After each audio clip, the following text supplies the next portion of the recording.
Good evening. It is Monday, July 14th, and this is a meeting of the Southborough Planning Board. The Planning Board is now in session. First item, I think the Chair of the Select Board has some business he wants to address first. Not on our agenda. Yes, so I'm calling to order the meeting of the Select Board at 6:30 p.m.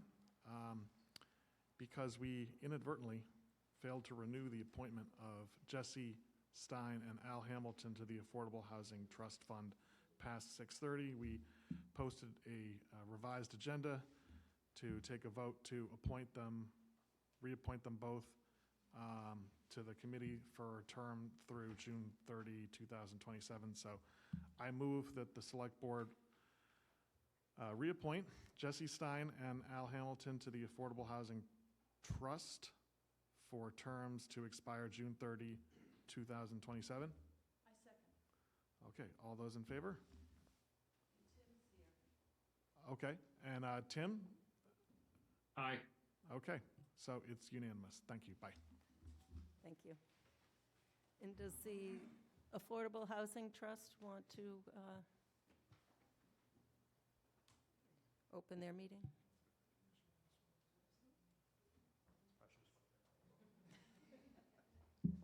Since Andrew's over here, Doug Manch, Chair of the Affordable Housing Trust, calling our meeting to order.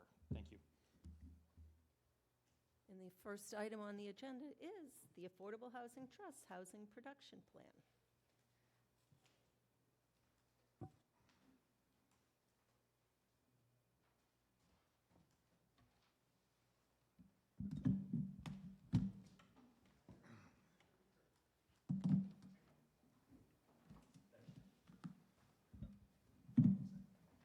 All right. Good evening, everyone.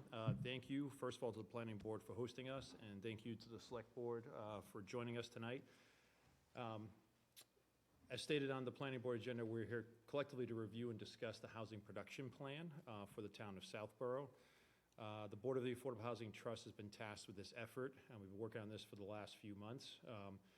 And one key point, just as a reminder, everyone, the town of Southborough is required to do a housing production plan every 5 years. So this, I think, is actually our third housing production plan.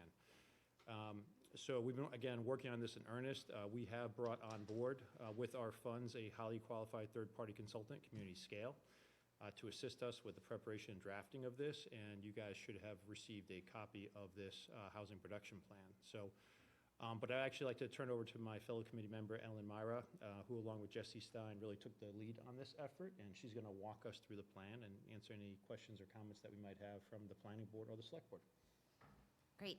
Thank you, Doug, and thank you to the Planning Board, to the Select Board, for joining us tonight to go over our housing production plan.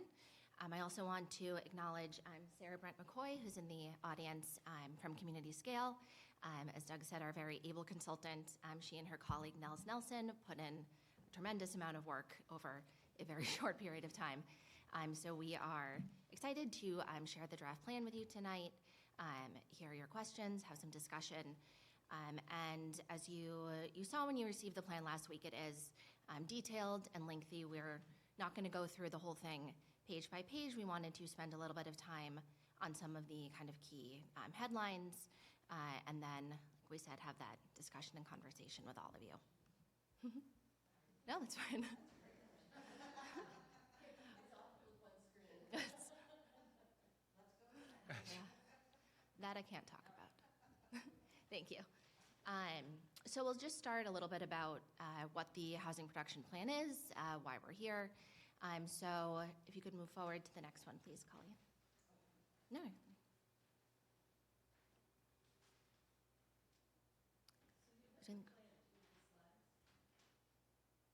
So it was the one that was just up before.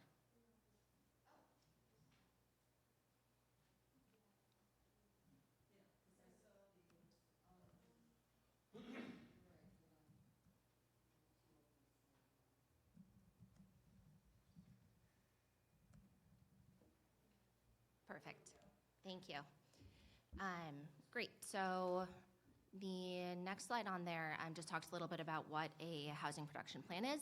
So this is a state process that all communities can go through. Not everybody does, but it is, most communities choose to go through the process of creating a housing production plan to have a proactive strategy for the community to be able to reflect on the needs in the town and put together that type of forward-thinking strategy and goals to meet those needs. So there are you can go back actually. No, that's fine, thank you. There are some requirements that the state puts forward if you are going to put together a housing production plan. So it has to have a comprehensive needs assessment, so look at demographics and housing stock in the town, and then project those numbers out for the next 5 years to get a sense of what the housing need is going to be. There need to be set affordable housing goals, so both kind of qualitative goals on the type of housing that you want to see in the community, where that should be, as well as a set numerical target for production, and then some implementation strategies as well on how to actually get to those goals. So in addition to being able to kind of put together that proactive strategy, an additional benefit of having a housing production plan is that if the plan is approved by the state and the community makes demonstrated progress towards meeting the goals laid out, and then is granted what's known as certification, the town then can get a temporary safe harbor. So giving the ZBA support for decisions that are consistent with community needs around 40B applications. So that's an important consideration. So you have to have your approved up-to-date housing production plan. Southborough has completed 3 housing production plans. The last one you can see in 2020, so we're up to that 5-year renewal date. And we have been certified of our last housing production plan, given the 2020 approval and the approval of the units at 120 Turnpike. So to maintain that certification and that safe harbor for the next 2 years through the end of 2026, we want to have our proactive strategy and have this new plan approved. So we can move to the next one, please. So like we said, we wanted to kind of touch on some of the headlines here. So the plan does go into the detail of kind of the extent of housing needs in the community. But we pulled out this one as something that I think really tells the story of how quickly affordability conditions have changed in the town. So if you look at the kind of bottom purple line there, that's the typical home price in town. And when you compare it to the line above it, that home price going back to 2010 was consistently below what a household at the median income could afford. And that changed coming out of COVID, and that has not been the case ever since. So the typical home price in town is now over $200,000 more expensive than what the median household can afford. And that price has also nearly doubled in the last 15 years alone. So we're really talking about putting Southborough out of reach for a lot of families who would want to move in, young adults who would want to move back home, maybe after growing up here, as well as our older adult households who might have bought their home here at a time when it was much more affordable to do so, now want to downsize, stay in town, but there's not a place for them to do that affordably. Next, please. So you can see all of the different kind of components that community scale calculated to get to kind of what our numerical target needs to be. So that number is 255 homes over the next 5 years, including 28 that are counted as affordable on the state's subsidized housing inventory.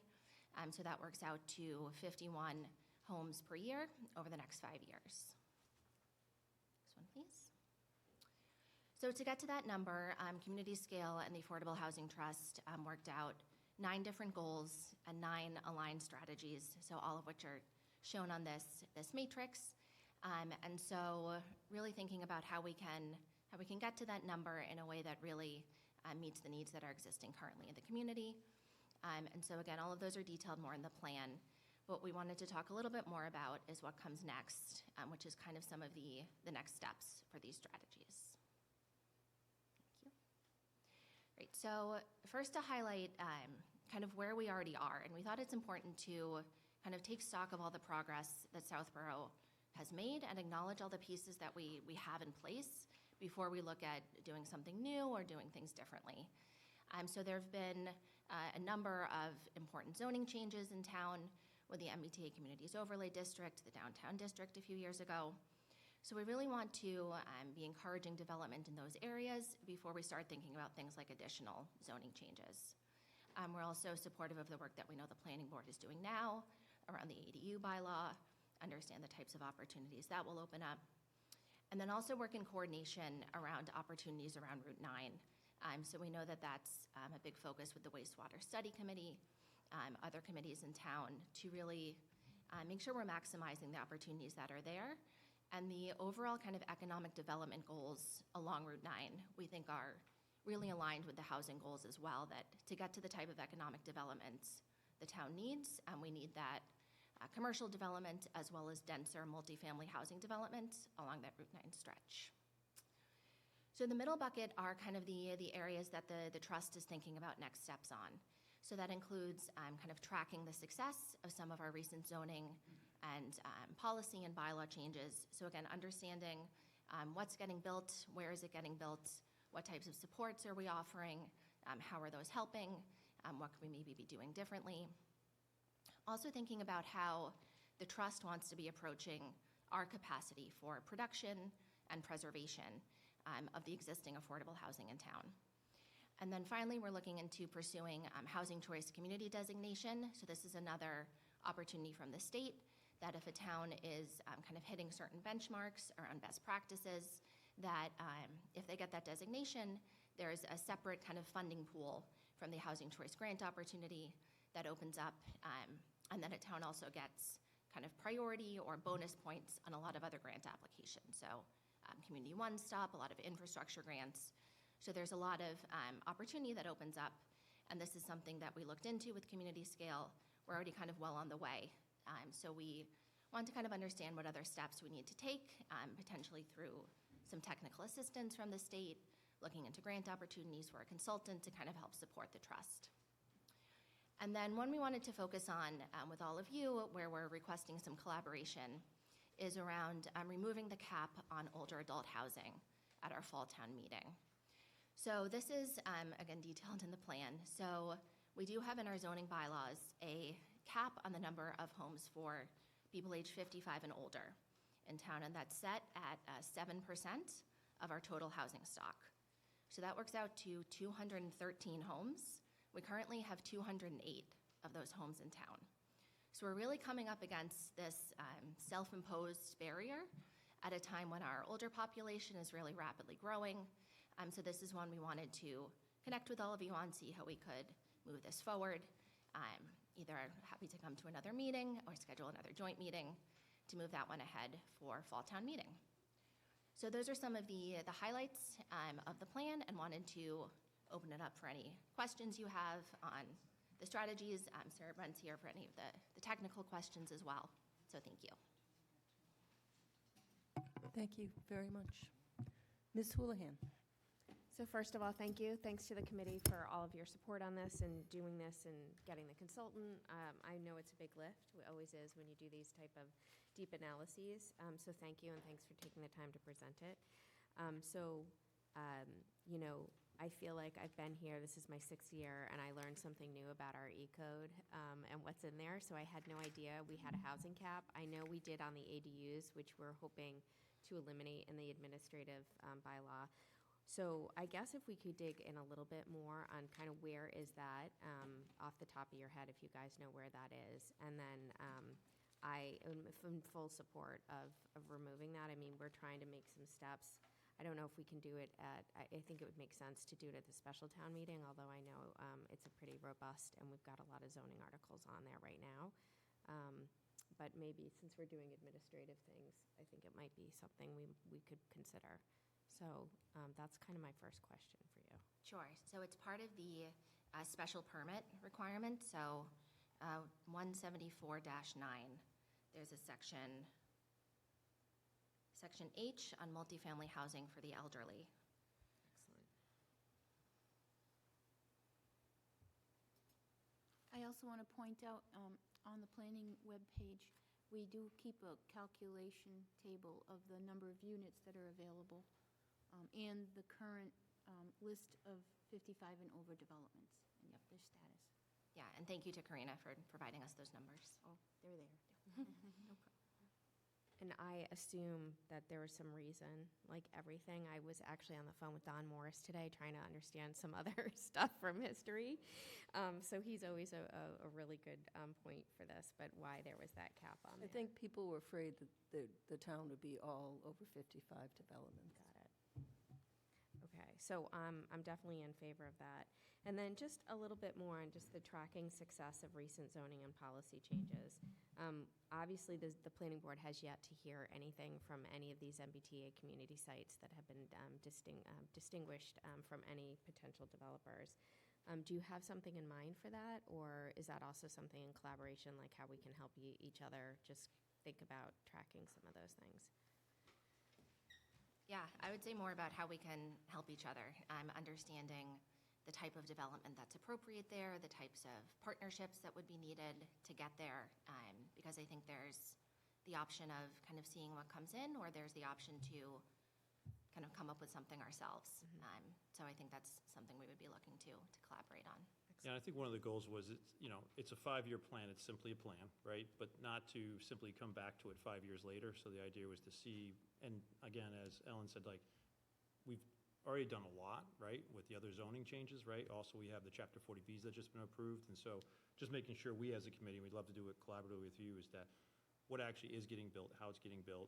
One of the things we also talked a lot about was the diversity of housing types, right? So this is where the 55+ comes in, right? We're really good at building single-family homes and recently apartments, but there's very little in between, right? And so how does that help us? So again, I think it was just more actively, proactively, just kind of, seeing where it's happening and then relate that back, at least through our committee, to see, okay, did we hit 55 units this year? Where are we trending type of thing, so. Yeah, and I would just say from an ideal perspective, like, I think we all would love to be proactive. It often becomes reactive just because we're all juggling the full-time workloads and then this stuff at night. But I'd love to be a partner with that. So thanks again for coming in. I'll spend more time with it and put some thoughts on how to track some of the things, and we can work on maybe a follow-up conversation on how we do a bylaw update. Thank you. Mr. Murray? Hi, thank you for coming in. You said this took only a couple months, but it looks like you spent a really long time. So it's a beautiful report. Thank you for the shout out also in the report to the master plan.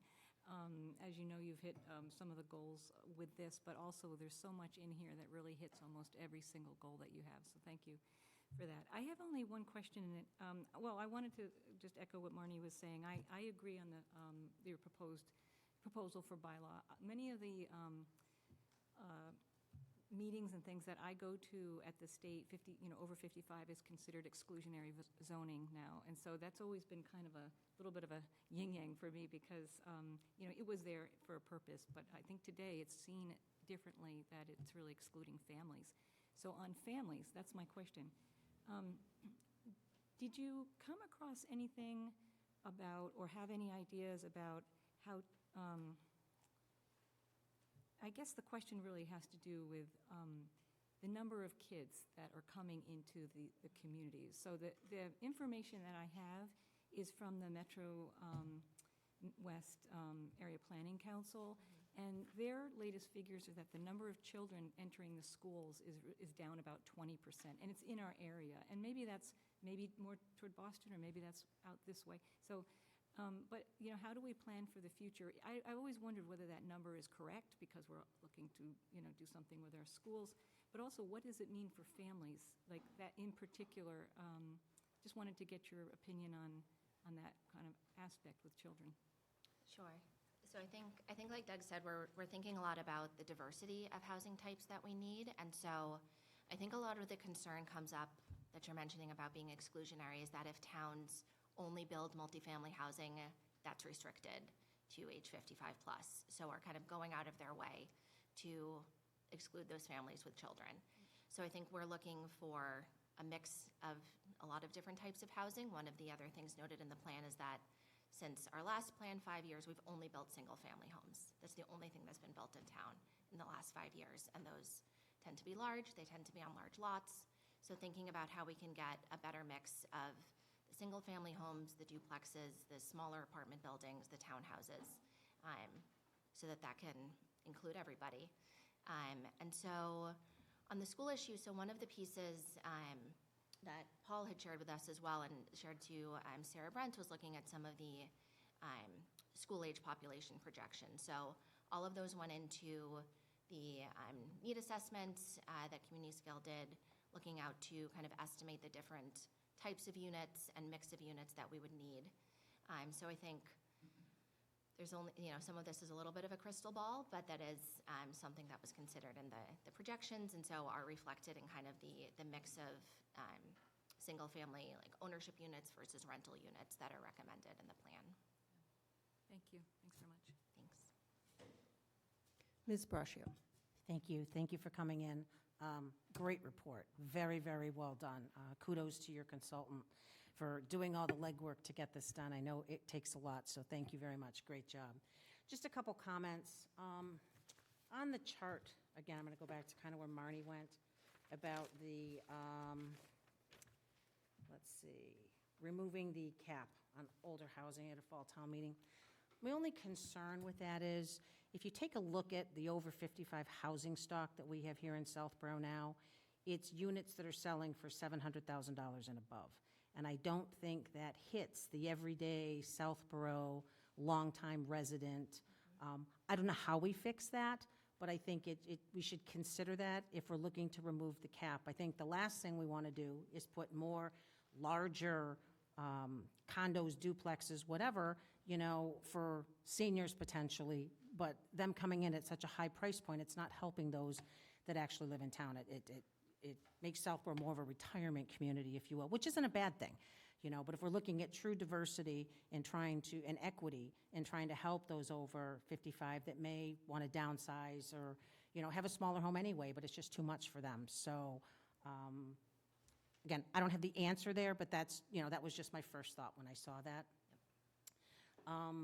My next question was on the evaluate sites for 40R near the train station.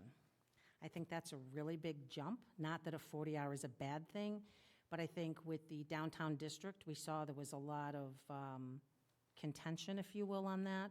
And I think we need to be respectful to one section of town bearing the brunt of all the higher density. I don't know what the solution to that is. The south side of town has your more affordable homes, that are in the price point of, I'm not going to give a number, but we all know there's smaller homes on smaller lots. So has there been any consideration to taking a look at maybe Res A and changing it from 1 acre, making it more housing friendly? I know that's not going to be very popular either, but if we're considering, adding another layer to the south side of town, I think we should just look at the town as a whole to find the best path. So that's just one comment on that. Because I think a 40R is going to be a really hard sell based on the MBTA right now. So, and then my last question was, you talked about, there was a slide, I think it's 28 on the draft. It shows all of the opportunities, underutilized sites on Route 9. So I just wondered, I don't know the criteria, the matrix that went into deciding what's underdeveloped, but I didn't know if you had a readily available list. Obviously, there must be some list of these sites. I would just like to get a copy of that. I've looked at some of them, but it would be much easier to see the matrix that was used. So those are my 3 questions. Again, kudos to you guys. I mean, you've only been together since January, and you guys have done some really great work. So thank you. Thank you. Mr. Belknap. Once again, thanks for coming in. Thanks for all the solid work. This is pretty comprehensive. That's great. One comment, one question. The first comment is on slide 35 or page 35 about trying to use Route 9 more. And one of the keys to unlocking that is going to be implementing wastewater, something that is currently under study in town at the moment. So we'd love to talk more about that to see if there's ways that we can partner together. The current chair of our committee is over in the corner, so thanks for that. The second one is question, and I don't know if you would happen to know this off the top of your head, but do we have any data on the median price paid by a first-time home buyer in Southborough compared to the median home value in Southborough? That is a good question. Yeah, not off the top of our head, but I think that's, yeah, important to understand and to help tell that story. Yeah, because I agree that the gap is quite large, 200K. But I also know, well, I shouldn't say no. I suspect, because I'm in the same boat, that the first time my wife and I purchased a house, it was not at the median or above, it was below, because we were first-time home buyers. I know that's not the case for everyone, but it would just be interesting to know if you could put your hands on that data without too much trouble, so. Yep. Otherwise, thank you. Thank you. Yes, thank you. Let me echo what the rest of the board said. It was a fabulous report, very positive. The last report was very negative, so I was very happy to see this. I agree with Ms. Braccio on the 40R. I think that's a third rail. There is a new program like 40R. I think it's like 40X for starter homes, which might be something to look at, and it has like similar payments to the town, which might be more digestible for people than 20 units an acre. My other comments. Just on the wastewater. So what's been sold is that was to increase commercial development on Route 9. And Route 9's really our only commercial zone. I mean, there are other little ones around, but that's the big one. So, really pushing housing there, I don't think is a great idea. And I don't know, well, that's all I'll say.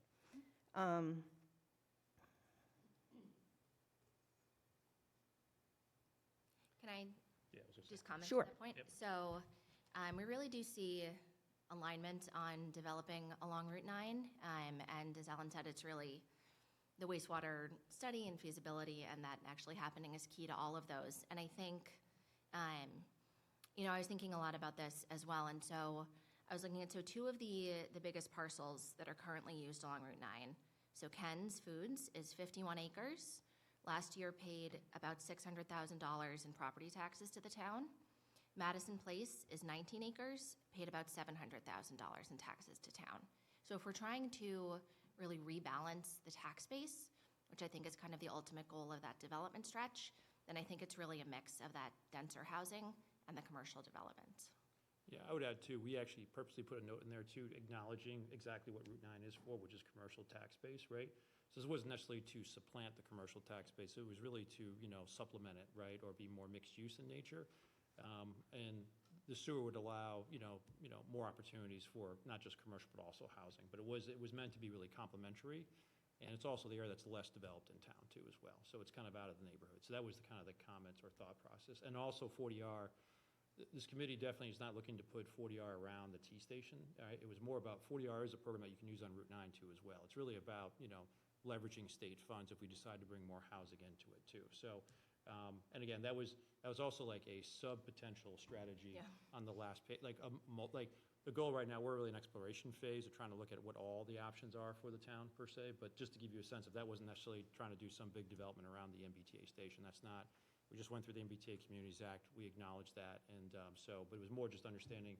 For the town and the board, there is a 40R, opportunity potentially in the future that's more around Route 9 potentially, but it's just one of potential tool down the road, that's all. Okay, thank you. And now for my picky things. Yeah. On,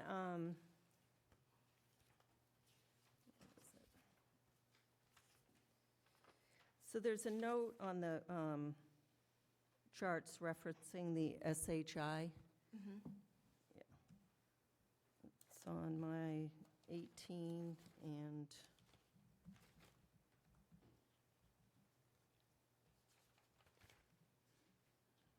can't find it. Well, it references it again. But it says that that if the 120 Turnpike Road project isn't constructed, the 15 SHI units will be removed. But there's 60 units on there because it's a rental, so it'll be 60 units. And that's on there's another chart, can't find it right offhand. And then on the the chart that shows the properties on Route 9.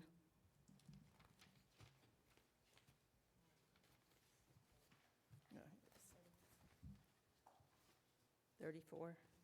The big one, the big, huge pink one, 45 acres of that is protected open space, subdivision open space. There's a teeny bit of industrial right on Route 9 that's available, but most of the whole industrial parcel is protected open space, and then it's split residential, that's not protected, but most of the industrial is. Thank you. But thank you very much. It's a great plan, great work from your new committee. Select Board, any comments? I don't have any questions or comments. I don't know if anyone else does. Go ahead. So Kathy Cook from the Select Board.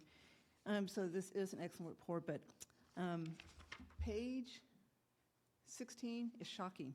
976 households spending more than 30% of their income on monthly housing cost. I knew it was bad. I didn't know it was that bad, but good gracious. Okay, Ellen, can you alluded to this. Can you explain the 2-year moratorium again you can get if you meet a goal of the HPP?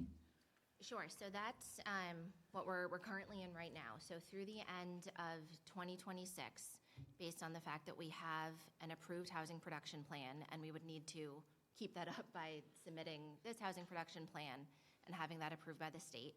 And given the fact that 120 Turnpike was approved, which showed that the town is taking steps to address our housing goals, the ZBA can deny a 40B. It would be a new 40B, not anything currently in the pipeline, and have the support that is consistent with local needs, since those needs have been laid out in the housing production plan. So again, we look at this as a way to make sure we're doing kind of community-driven development versus kind of putting up additional barriers to development, but so understand that safe harbor, as it's known, is an important piece. Okay, so the safe harbor right now is through the end of 26? Yep.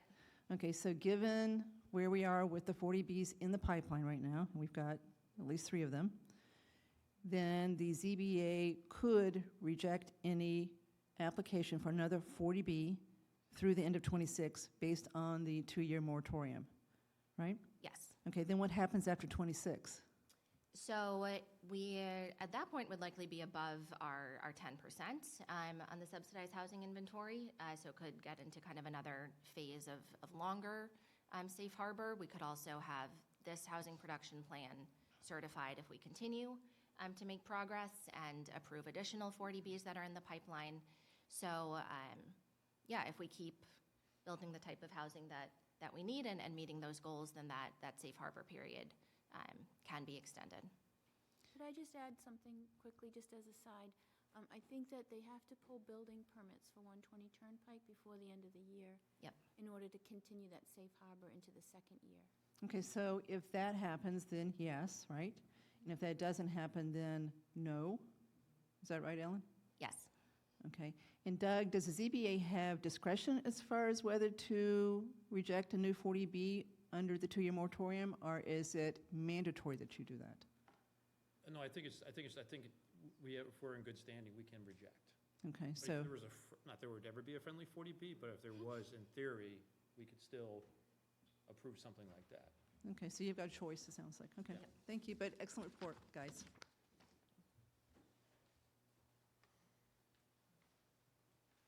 Anyone else on the Select Board? Mr. Fling, do you have any questions or comments? Nothing that hasn't been already asked. Thank you. Thank you. No hands raised in the public either.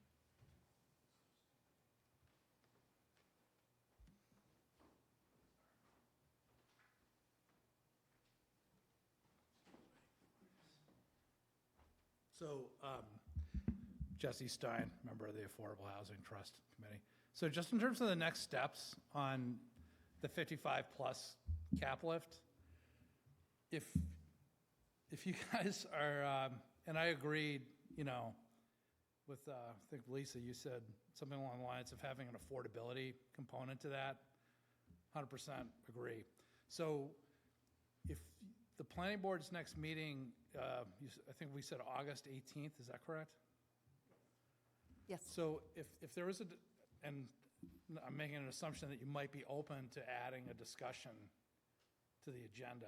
If you did, does that leave enough time for development of the warrant article and then a public hearing before the November, I think it's a November.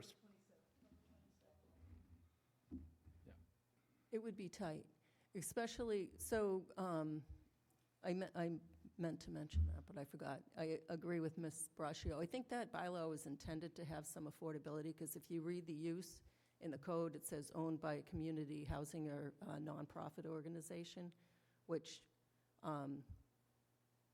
is not a legal zoning regulation. You can't regulate ownership with zoning. So that needs to be fixed. And in the bylaw, it says, shall,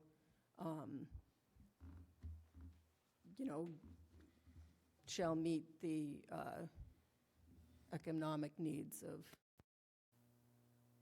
a variety of, where is it?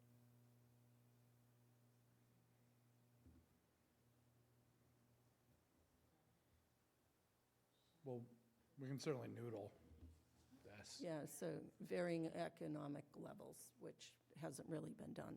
Our over 55s are very expensive. So I think that more than just lifting the cap, I would like to see some affordability in there. So And that, I think, would be a little more work than just removing the cap. So we could try and see where we get, and if we don't, Okay. if we don't get it far enough, then we can just punt it to annual. Okay. And Thank you. Just So quickly to that point. we ask Mark to Yeah. put a placeholder for that? Yeah, we can do that, but yes, absolutely. So one point, I just want to point out that DHCD, now EOHLC, has, you cannot have age restriction on affordable units. So if you're talking affordable, like market affordable in a concept versus truly restricted affordable, you can't restrict families and have it affordable. You can't say 55 and over and affordable, with the actual deed restriction, is my understanding. So that's just to comply with EOHLC and the SHI, being we could do other things with affordability that Right. don't necessarily meet the Right. But in the, 80% AMI, yeah. okay. Well, I think the Affordable Housing Trust would be more than happy to join you guys at your next meeting and to discuss this further, and then we Yeah. can see the timing of it. I mean, obviously, we would love to move faster. This is probably lower hanging fruit from our perspective, and we're already at the cap, but it's kind of also separate and distinct of us collectively, approving the housing production plan. So again, we can move forward and stay in safe harbor, but we'd be happy to come back to you guys. And then if it works for the schedule, great. If we need more time, then we're open to that. Okay. Sure. So I was just going to say, I'm currently unemployed and I have a little bit more free time, but I think if someone's willing to work with me to write some draft language for the discussion, we'd be in a lot better position. So I'd volunteer to do that if someone from the Affordable Housing Committee would want to work with me, and we can connect afterwards. Great. Thank you. Marnie needs something to do so she can stay off TikTok. So do you want us to accept the plan? Is that how that works? Yeah, I think, it'd be great if both the select board and the planning board could, vote to approve and adopt the plan, I think, and. Do we Affordable approve and Housing Trust- adopt, or does the or- EOHLC adopt? I don't know what the exact language is. I think you, okay, thank you. But I think, we don't adopt it. I think it has to go to the state for adoption. So there's, yeah, Oh, okay. Approve it. Yeah, Yeah. okay, I think all three groups approving it would be ideal. okay. That's what we're. Motion? I make a motion to approve the housing production plan for the town of Southborough, 2025 to 2030, brought forward by the Board of Trustees of the Affordable Housing Trust. I second. I have a motion and a second. Any further discussion? Seeing none, all in favor, Latrell, yes? Houlihan, yes? Demiria, yes. Brascio, yes. Belniak, yes? Select Board? So you want, the motion is to approve and adopt Yes, yes. Okay, I move that the Select Board approve and adopt the 2025 Housing Production Plan. Second. All those in favor? All right, roll call, Dennington, aye? Cook's eye. Landry, aye. And Tim? Aye. Okay, thanks. Yes. Yes, so do I have a motion to approve and adopt the 2025 Housing Production Plan? So moved. Yes. Okay, all in favor? Aye. Okay. All right, excellent, thank you.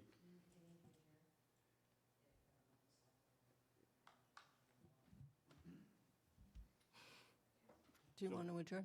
So we're a bit more complicated, so I guess we can go first. So the Board of the Trustees of the Affordable Housing Trust is actually going to be entering into executive session per MGL Chapter 38, Section 21, and not returning to open session to discuss potential property acquisition exemption 6, as the chair has determined that an open meeting may have a detrimental effect on the town's position. So this board will be meeting in the town's administrative office for this executive session, will not be returning to regular session afterwards. Do I have a motion to move into executive session? So moved. Have a second? All in favor? Okay. Alan? Aye. Aye. Thank you so much. Thank you. Thank you very much. I move that the Select Board adjourn. Second.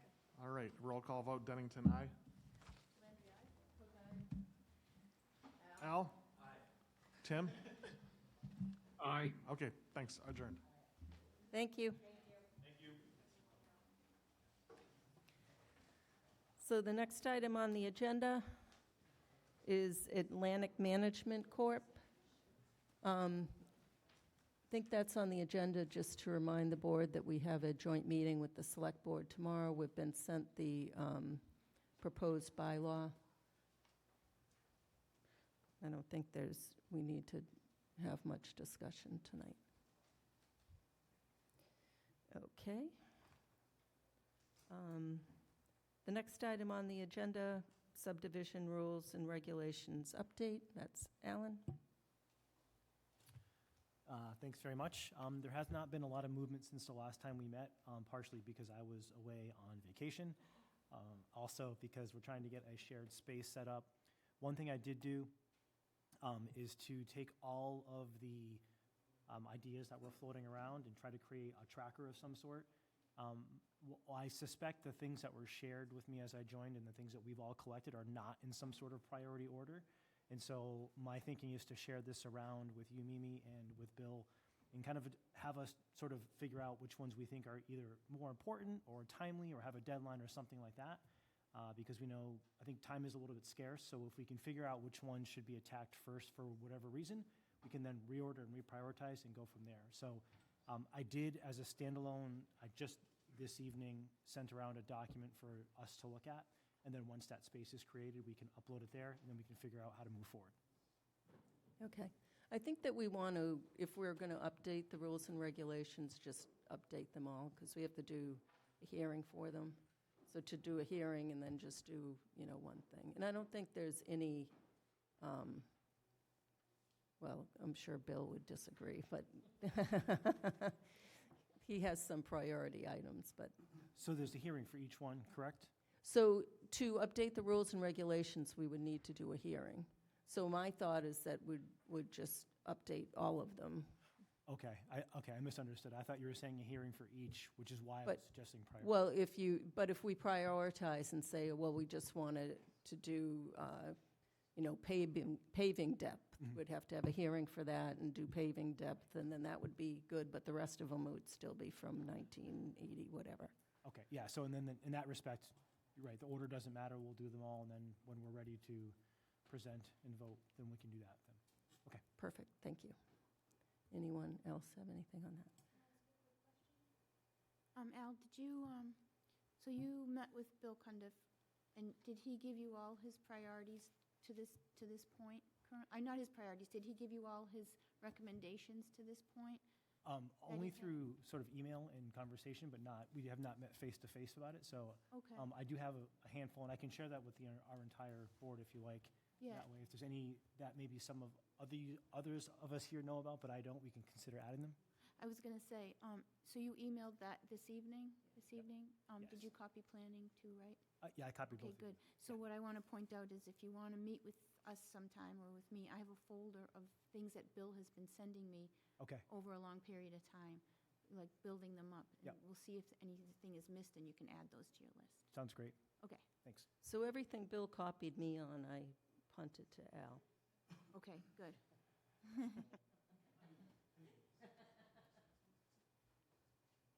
Thank you very much. This is a heavy lift, appreciate it. I think we're going to move things out of order a little bit and take the next thing, the A&R, which we asked to continue from the last meeting. So the A&R on 38 Turnpike Road, was before us the last meeting. We had asked the proponent if they would continue it, so we had an opportunity to speak with town council. Town council opined that because it's not the subdivision land into 2 or more lots, it's a parcel and a lot, it's not a subdivision, so endorsing the A&R is the way to go, so. Good. Welcome. That's my legal 101 class. Peter Bemis, Engineering Design. So we have our A&R, again, creating parcel A as the intent of it, and I have the Mylar for you for consideration tonight, so. And I brought 3 additional prints because I think you might have, Yeah, we Started them. accidentally put the last meeting's date on it already. We wrote it in, so Peter was kind enough to print us 3 more to sign. Thank you. okay, Ms. Houlihan. No questions. Hello. thank you. Ms. DeMaria. No questions, thank you. Ms. Braccio. No questions, thank you. Mr. Belniak. No questions.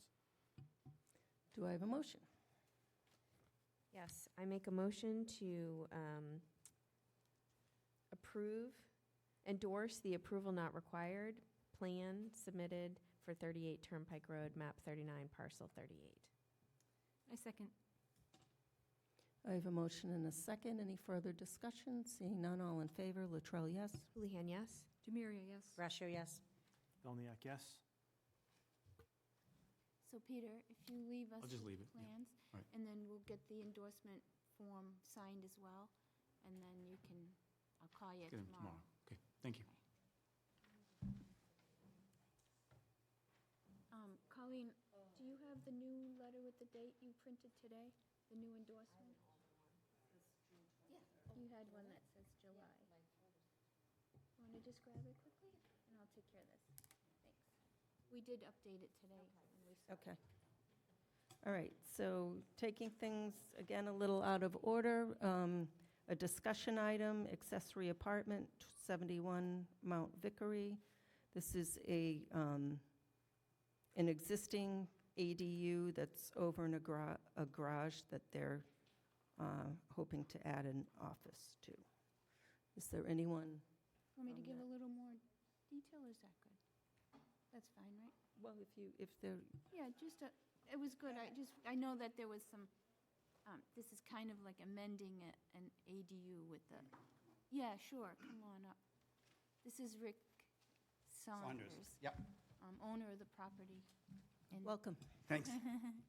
So Rick worked with planning really well and accommodated all the requirements we needed. And I just want to point out that in 2004, 2005, there was an ADU special permit issued for like 860-something square feet. In the interim, there was a sunroom built in 2020 with a building permit that went through just with a building permit. So now Rick is proposing an office space 10 by 13 to add to the ADU. So in order to get everything in order, Rick wants to get this squared away with a special permit with the actual full space of the ADU, and it's under 25% as required is 23.3% or something like that. Correct. Just want to make sure that was. So what's required of the planning board is to do a report for the zoning board. Do you have anything you want to add to Karina's I don't think so. I think we, very detailed description? it was pretty detailed. Just to give you a little background, if it helps a little bit. So back in October, we wanted to add a 10 by 13 office to this space. And at the time, I went to the building inspector and said, you know, can we work off of the existing special permit that was issued back in 2005? He said, yes. I said, okay, because I would be under the 25% of the total space. So he said, fine. I proceeded to go hire a builder, and we applied for the building permit. At that time, the building inspector left. We have a new interim building inspector. When I went to find out what was going on with the permit, his reading was that because of the new ADU state requirements, he felt that perhaps the special permit that was issued in 2005 was out of date. He talked with Karina. Karina sort of agreed that maybe to make sure this was all cleaned up, that we basically go through and get a new special permit. So we have a ZBA meeting scheduled for August 20th. And I think all I need from the planning board is that it's within the guidelines of the restrictions. It's certainly within the setback lines and everything that that you're responsible for. So I'm happy to answer any other questions you might have. Thank you very much. Sure. Ms. Houlihan. Hi, Rick. Thanks Hi. for joining us. So, Thanks. first of all, I thought the packet, everything was very crystal clear for us. We always appreciate because we don't often get that, so thank you. Well, I will say, I want to say that Karina she was great, help walking me through this, because I can tell you that the day that it came up that I'm so far along down the path, and now I've got to go through a ZBA, I could have done that in October if I'd known that. Anyway, she was great, helped me through it, so that was, yeah. Yeah, so thank you, Karina. So to that point, I think we always would like to improve processes. So I think if there are 3 lessons learned that we should be aware of, I mean, obviously we can't necessarily control the interpretation of the building inspector. Correct. But as you went through this process, is there anything that we should specifically know so the next Rick Saunders that comes in can be alleviated from this? Boy, that's a hard one I think it would have helped if, and just to give a little further background, part of the problem was when we put the sunroom on 3 years ago or 2 years ago, this never came up. That we applied for a building permit. The permit was issued. Actually, it was Brady's Sunrooms that did it. So they applied for the permit. There was never any issue. So this time around, I said, well, why do we need to go through this time when we didn't have to do it the last time? So I think it was probably just a confusion, misinterpretation. I think the current building inspector, and he's great, the interim building inspector, and I can appreciate his interpretation. I just wish we had known 6 months ago, and so we could have been a lot further along by now. So everything just got put on hold. We agree. We're sorry that that's what happened, but Happens. I'm happy to support this. So Okay, thanks. thank you. Mr. Murray. Hi, thanks for coming in. I'm sorry as well. I'm sorry that you went through this. We're also, just to say, we're looking to, be able to streamline these efforts moving forward. We kind of struggled to come up with examples at some time, so thank you for being a good sport, and I support your project. I guess you weren't a good sport when you found out. I was But today you sort of are. a good sport. As I told Karina, that I found out, and then I went to Home Depot and I calmed down just walking around. And I came back and said, okay, this is, I'm calmed down now. So. Thank you. Ms. Braccio. Thank you. Thank you for coming. It's Sure. a pleasure having you here. And this is great feedback as well. Thank you for the kind comments about Karina. We also agree she Yeah. does a fabulous Great job. job. So thank you for that. And I think these plans are great. I appreciate the package. It was easy to visualize what it is you're trying to do, which makes it so much easier to say yes. So I look forward to supporting this. Okay, Thank you. Thanks. Good. Mr. Bellinger.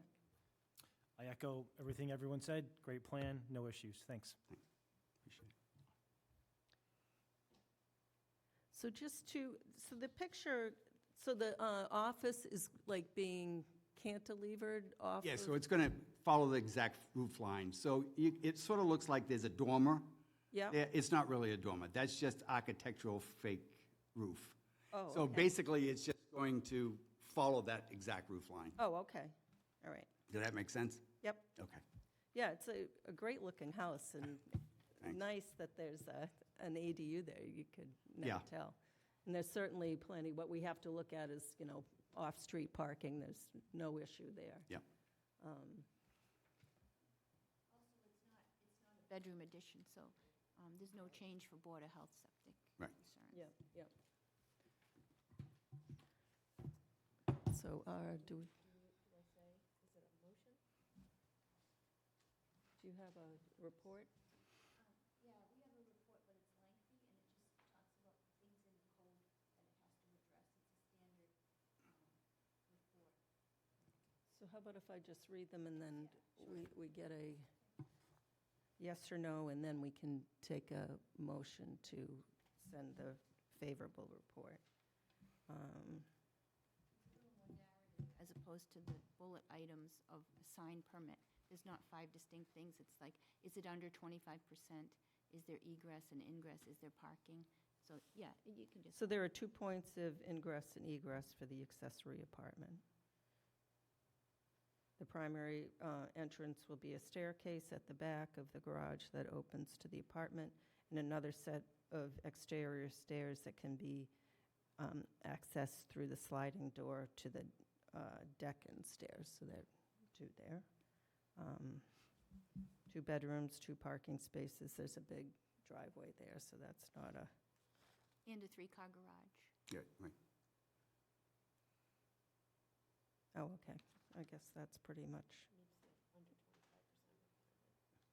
And it meets the under 25% of the habitable floor area of the entire dwelling, plus the accessory building. Meets all other zoning. So we would take a motion to recommend the granting of the special permit. So moved. I second. Have a motion and a second. Any further discussion? Seeing none, all in favor. Latrell, yes? Houlihan, yes. Demiria, yes. Brascio, yes. Belniak, yes? Thank you very much. Thank you. So Rick, Thanks, guys. I'll update that memo so that it's nice and clean, and then we'll forward it to you and Alara at the ZBA, and she'll Okay. send it to the ZBA members prior to your public hearing. Okay, sounds great. Thanks. Next couple days. Yeah. Thank you very much. Thank you.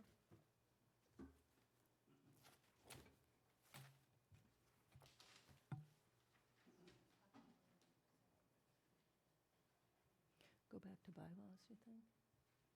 Or do 118? Okay. Yep.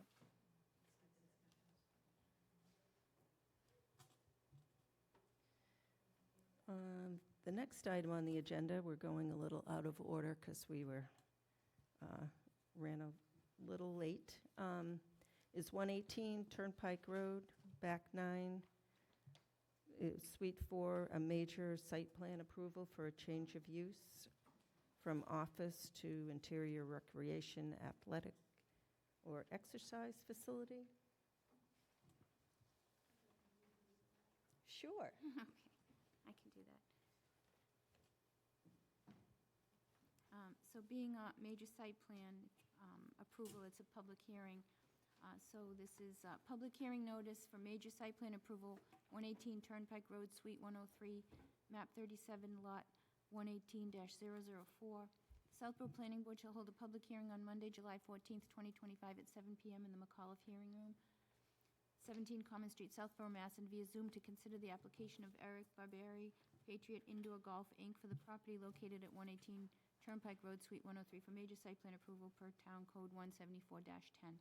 This hearing is regarding the change of use of 4,601 square feet, which is Suite 103, from office to athletic exercise facility, located primarily in the Business Highway Zoning District along Route 9. A copy of this application and plans may be viewed at the planning office at the Southborough Townhouse during normal business hours or on the Planning Board Agenda Center at www.southboroughma.gov/agenda center/planning-board-29. Any person wishing to be heard on the proposed plan should appear at the time and place designated or join virtually via Zoom at the following link, www.southboroughma.gov/674/virtual-meetings. Mimi Luchel, Chair, Southborough Planning Board. The ads for this legal ad will run on June 30th, 2025, and Monday, July 7th, 2025. A copy of the submittal was sent to the town departments. I don't believe we received any comments back. This is essentially a change of use for that space. There is no exterior work proposed. It's my understanding they'll have to get sign permits for anything that you're going to put outside. Right, and that would come through the planning board if they're non-compliant signs for a report. Yep, that's it, and that takes us to tonight. Welcome. Good evening, everyone.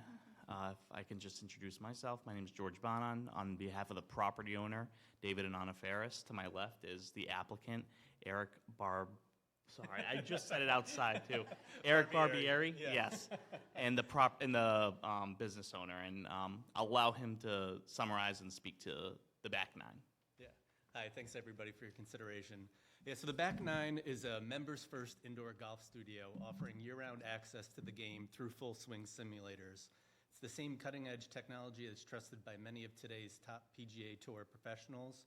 And our spaces also include a putting green and some lounge-style seating, creating a welcoming and upscale environment where golfers of all skill levels can practice, play, or train. What makes the Back Nine unique is our flexible access model. We'll offer public tee times during standard business hours so non-members can enjoy the facility. And then outside of those hours, the space is available exclusively to members through a secure app-based entry system. Each entry is time-stamped, it's logged. The facility is monitored by 24/7 high-definition security cameras. We also use remote access software, which allows myself and my team to manage and monitor the space in real time, making sure it's safe, accountable experience at all hours.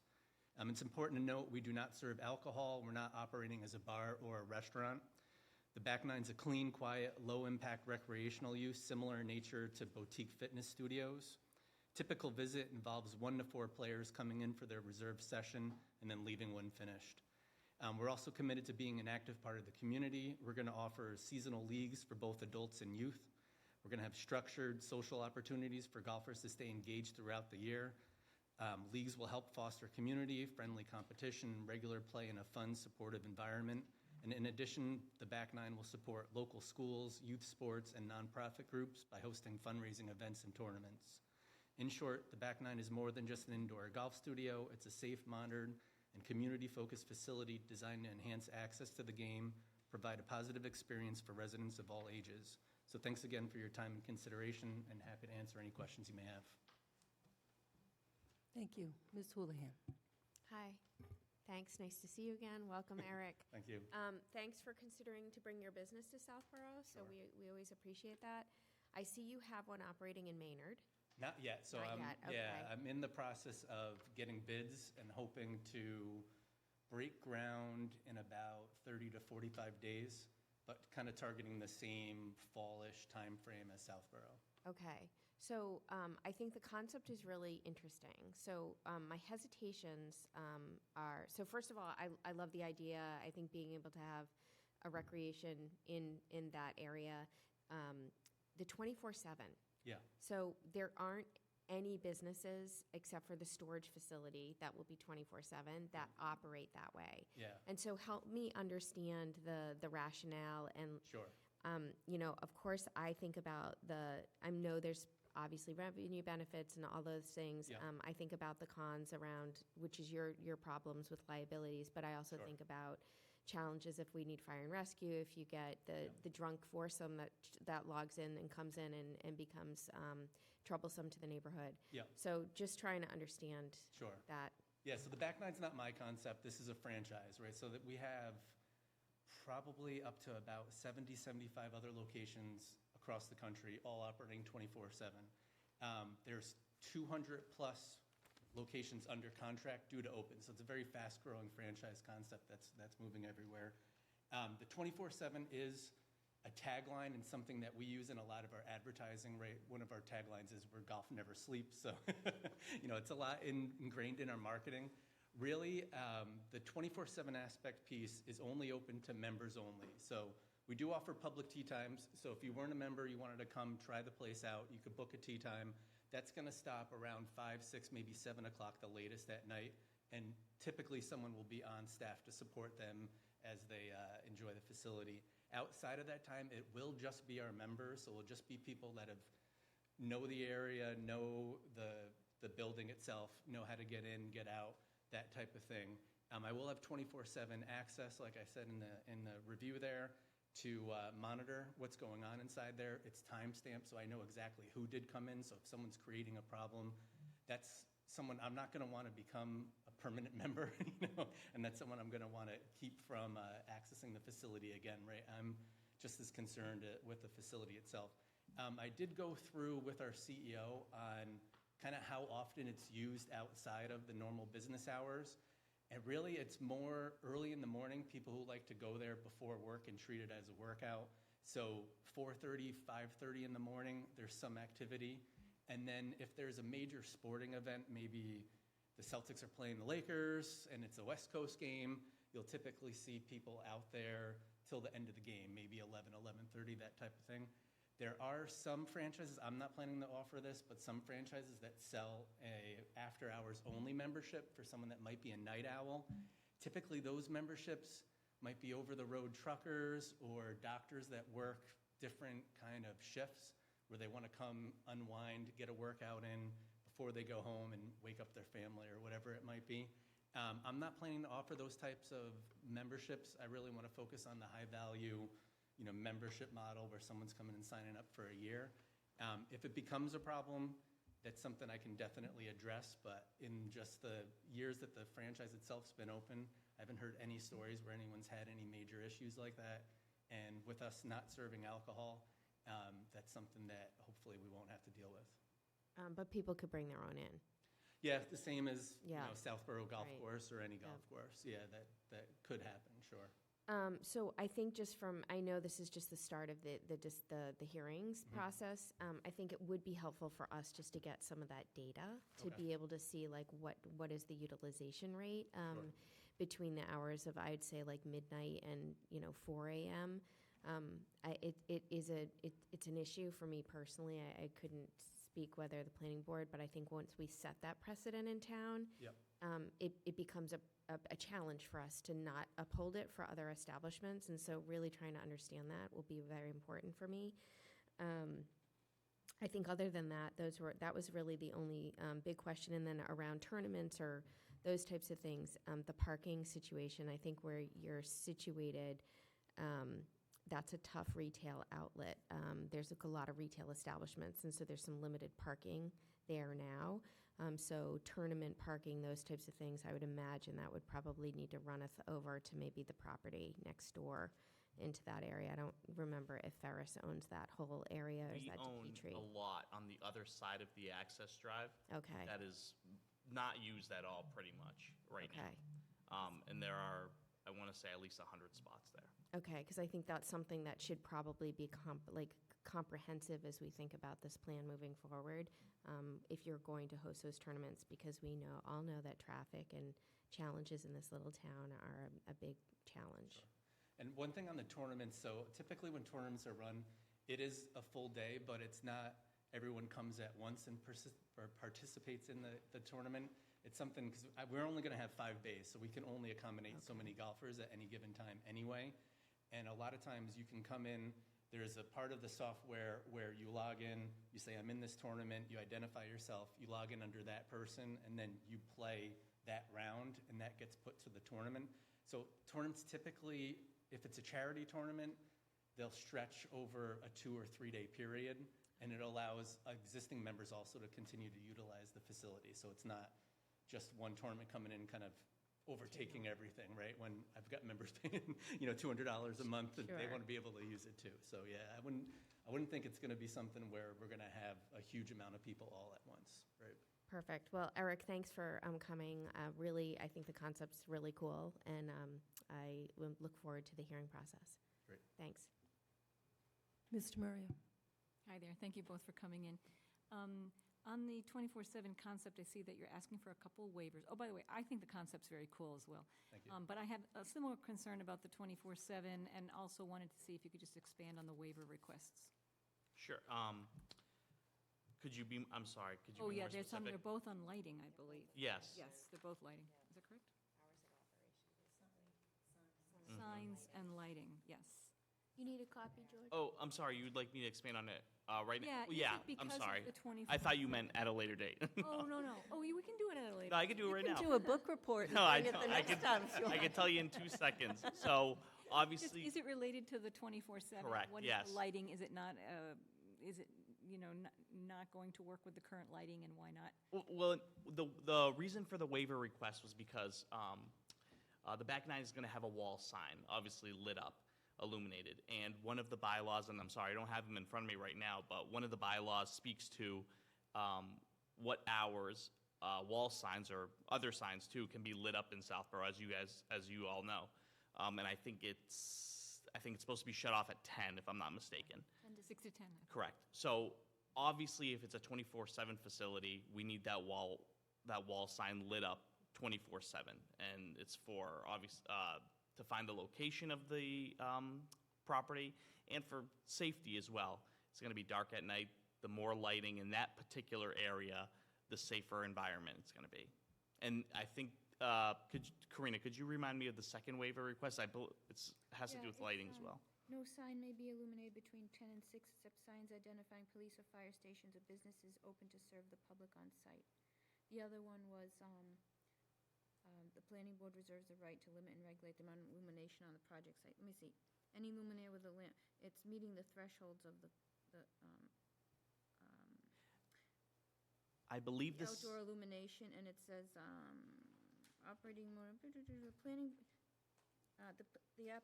Southborough zoning bylaw 174-11C2D, no sign may be illuminated between 10 and 6, except signs identifying police or fire station. So A, you want the time frame, but also what is on the sign. Correct. Well, I actually think the one I just spoke about speaks to signs specifically. The other one speaks to outdoor illumination in general. So the pole lighting, for example, in the parking lot. We would like at least 1 or 2 light poles in that general vicinity to be on during the night, either by motion sensor or just on all night. And I will defer to the planning board as to what they'd prefer. We're happy to do either, but we do need a waiver as it relates to that zoning bylaw. Just 118 is. Why did I think this was DePietri property? Is this isn't the red code? Like, No. This isn't Tomaso? No, it's our building where our offices are located. So it's the. in front of where the 40B. Mhm. Oh, okay. So Yes. I was getting confused. Okay, so that's the one that's already illuminated all night long. No. No. Mm-mm.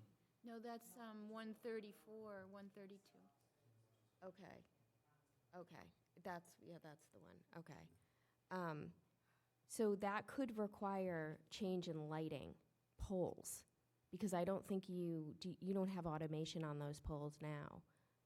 I'm unsure, but, well, it's going to depend on what the board would like to see in terms of lighting.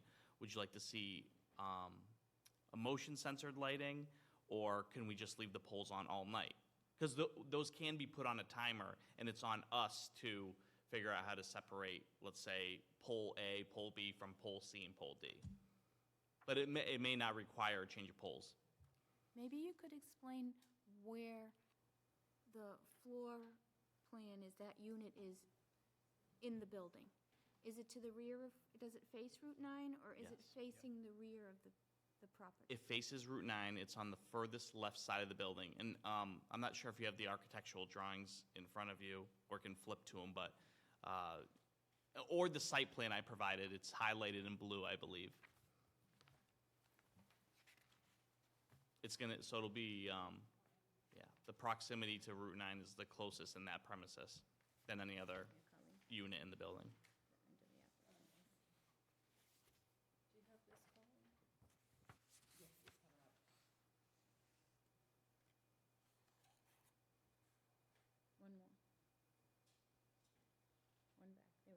So is the shipping business like right next to it? It's right behind it, exactly. Okay. Right behind it, I should say, right? Well, So here's Route 9, here's Route 9? Is this Route 9 along here, right? Yeah. So you're, correct. So actually, the shipping business is going to be a little closer in theory then. It's at the corner, the shipping business and the, correct, where Karina's pointing, yes. so you're somewhat facing Route 9? Yes. Mhm. You're more facing almost the access drive a little bit here, okay.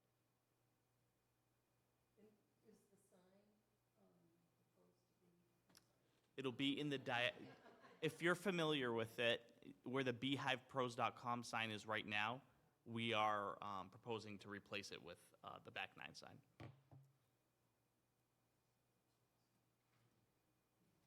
I'm sorry. Go ahead. No, this conversation is helpful because I couldn't picture exactly what you're trying to do. Yeah, no, I'm good. Do you want to continue? No, I'll wait my No, turn. that's all. I think I'll have to think about that. I'm not a fan of having lights left on in the parking lot all night long. I don't know how it will work with safety, with motion sensor there, but this was my little concern in there, and also setting a precedent. But, I look forward to hearing more about the plan. Thanks. Ms. Braccio. Thank you. Thank you for bringing this project forward. I think it's definitely interesting. I think you picked a spot that's outside of neighborhoods, and if there was a spot to have something that may be 24/7, that's probably it.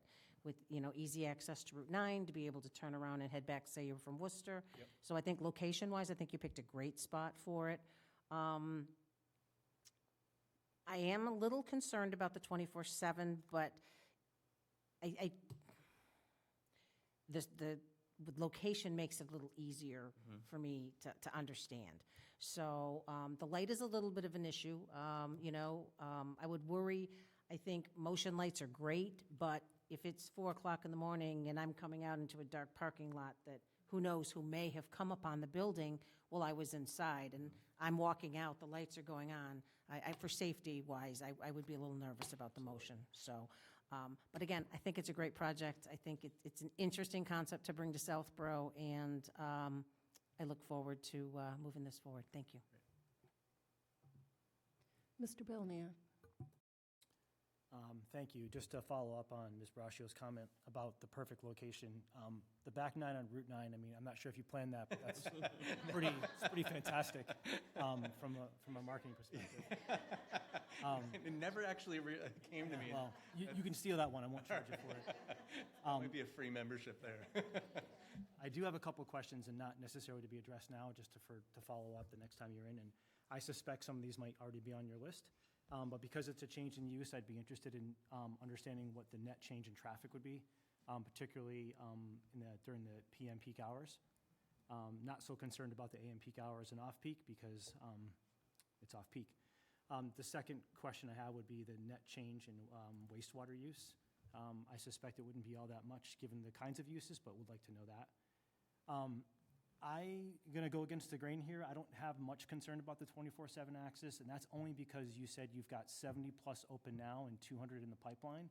This tells me that this is not your first rodeo. This would be your 71st rodeo, something like that. So I suspect you've done this before, and you have data to support that. So much as Ms. Houlihan said earlier, if you could bring some of that supporting data the next time you meet to either give us something to chew on or to assuage some concerns we have. What would be your average number of members per site? And I know that might vary based on size, but again, average, just to understand. What is the maximum capacity? So for example, you said 5 bays, I'm assuming a foursome per bay, that's 20 people, but then you have some associated lounge space. I'm not sure if there's a maximum capacity per fire code or something like that. So understanding what would be the peak condition of the number of people you'd have in the building at any one given time. You mentioned before that if an incident were to come up, you would not want that person to be part of your membership, which I wholly support. If you could provide any data on what the total number of incidents you've had historically across the lifetime of your company. Sure. And the last one is, I did notice on the site plan there's a call out for a wet bar. You did say you're not serving alcohol, so is that just like water or a sink or something like that? Or Yeah, exactly. Yeah, anyone wants to rinse out a can or something before throwing it in recycling, that type of thing, just the sink for that, yeah. Those are my comments. Thank you. Mr. Balniak, if I may, We can definitely provide you the net change in wastewater use. We have a civil engineer within the firm that can do that.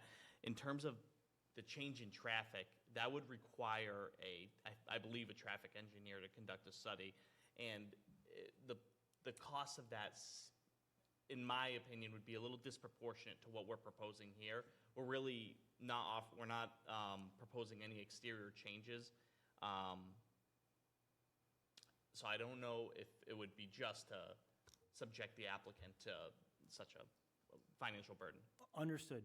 If not that, if there is other data you have about other sites, about even anecdotally, like we see this many this many vehicles entering and exiting during a tournament, we see this many vehicles entering and exiting at 5 o'clock on a Thursday. Just something to get a comparison. And for my opinion, I can't speak for the board. I don't need a full-on traffic study. I'll save that for some other project. For this one, I think just getting a sense of it would help. I appreciate that. Thank you. Yeah, we'll provide you any traffic information we can. Yeah. Yeah, and as far as the number of people, so like you said, you're dead on, right? Usually no more than 4 people on average, and I can get these more exact numbers, but it's more like 2.3-ish per people come in. A lot of guys come in by themselves, treat it as a range session. A lot of times it's just 2 guys showing up, and then there are foursomes that come in and play. So yeah, at max, if there was 5 bays, all 4, you have 20 people. That lounge area is really, you get there 10 minutes early before your tee time, and you want to putt around a little bit as you wait for your bay to open up. The booking system only allows tee times to be booked at the bays for the single hours. So no one can be double booked, and you can't get in to the facility without an active tee time. So like if you were a member and you just were driving by and said, oh, hey, maybe I'll go in and see if something's open, you can't get in without an active tee time. So that really does cut down on unnecessary people coming in, hanging out, and, taking up a spot and a space within the facility. Thanks. Sure. Mimi, can I ask one follow-up? Just quickly, what is your time frame that you're hoping or you're targeting to open? I'm just curious. Yeah, right now in summertime, indoor golf's not as much of a draw, but really trying to open for this fall as people start to transition from wanting to go outside and getting somewhere a little bit more warm. Sure. Thank you. Thank you. This is very interesting. I may have to take up golf. It is going to be a very accessible location. I know my wife, I'm an avid golfer as well as George is. My wife doesn't play that much, and she's very excited because it's a space where you can be bad without anybody watching. Yeah. And get some reps in, and then have the confidence to go out on the course. So, and then I have 3 children, 2 boys that are 9 and 11 that are very obsessed with golf, and they have nowhere to compete at that age. So I'm really looking forward to starting up some youth leagues. They want to be able to get competitive. They're doing something down the Cape now. I'm in a junior PGA thing, but it's very short. They compete 4 or 5 times, and that's it. And they want me to start some leagues. So I'm really hoping that it helps bring the youth into the game and gives them a place where they can practice and learn and get better and, fall in love with the game in an early age, because I wish I did. It'd be a lot better if I was. So I am concerned about the 24/7. So even a member in the middle of the night needs a tee time before they can get in? Needs a tee time. The system that we use for security is facial recognition, so I'll know exactly who it is. All the members get photographed as part of their onboarding process into the system. So it is something that it's only open to members. You do need an active tee time. Time-stamped, you'll know what bay they're in, how long they're in there for, what time they leave, and then their whole session while they're in there is recorded. So any damage that's done in the facility or anything that's done outside in the parking lot will have video record of that. Okay, makes me feel better. And maybe we can have a condition that we can review it in a year or something and see if there's any complaints or something. Sure.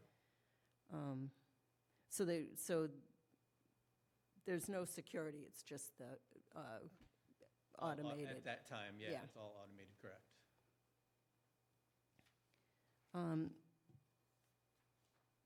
In the sign, I don't think that's waivable. It's part of the basic requirements. When you say Are you speaking to the illumination, the hours? Yeah. I believe it is. I think it says it in the bylaw. I could be wrong. Give me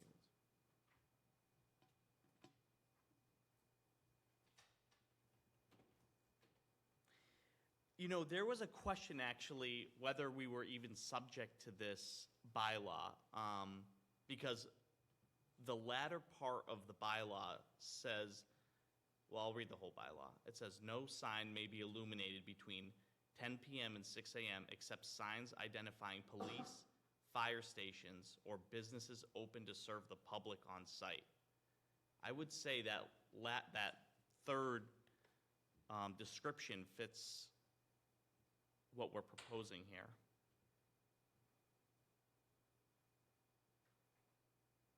And if the board disagrees, I would still say this bylaw is waivable, with obviously the approval of the planning board. And maybe that's something Jay can touch upon by next hearing, if you want to seek council's opinion.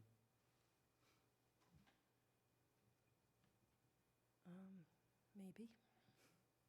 I don't know. So the sign that you want 24/7 is going to be on the building, not up at the road? No, it'll be on the building, correct. It'll be a wall sign, exactly where the beehivepros.com sign is right now. Okay. Will it be the same size as that beehive? I Big- can't speak to whether it'll be big the sign. same size, but it will not, it'll be zoning compliant in terms of size. Oh, okay. Yeah, it won't be larger than the allowed 75 square feet. Yeah, I need to mull, I need to mull the 24/7.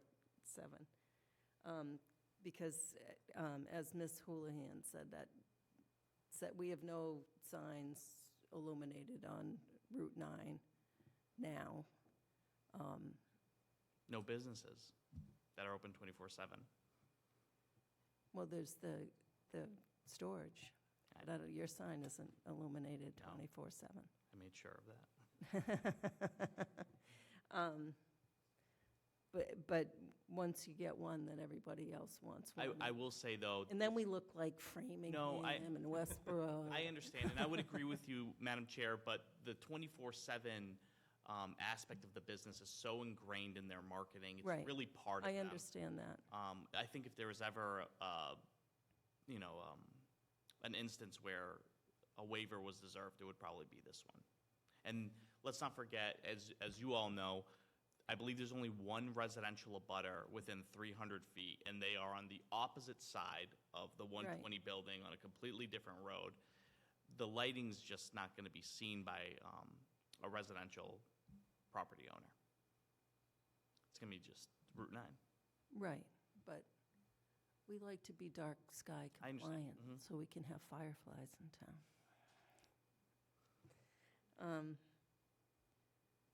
So do we want to continue, get that additional information and continue to the next?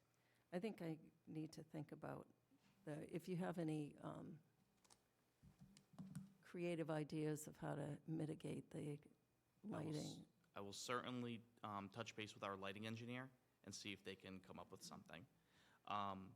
Before you vote on it, may I just go through what I think we need to provide you for the next hearing, just so I'm clear. Marnie, you asked for data of a utilization rate between the hours of midnight and 4 a.m., correct? Is there anything else you'd like to see?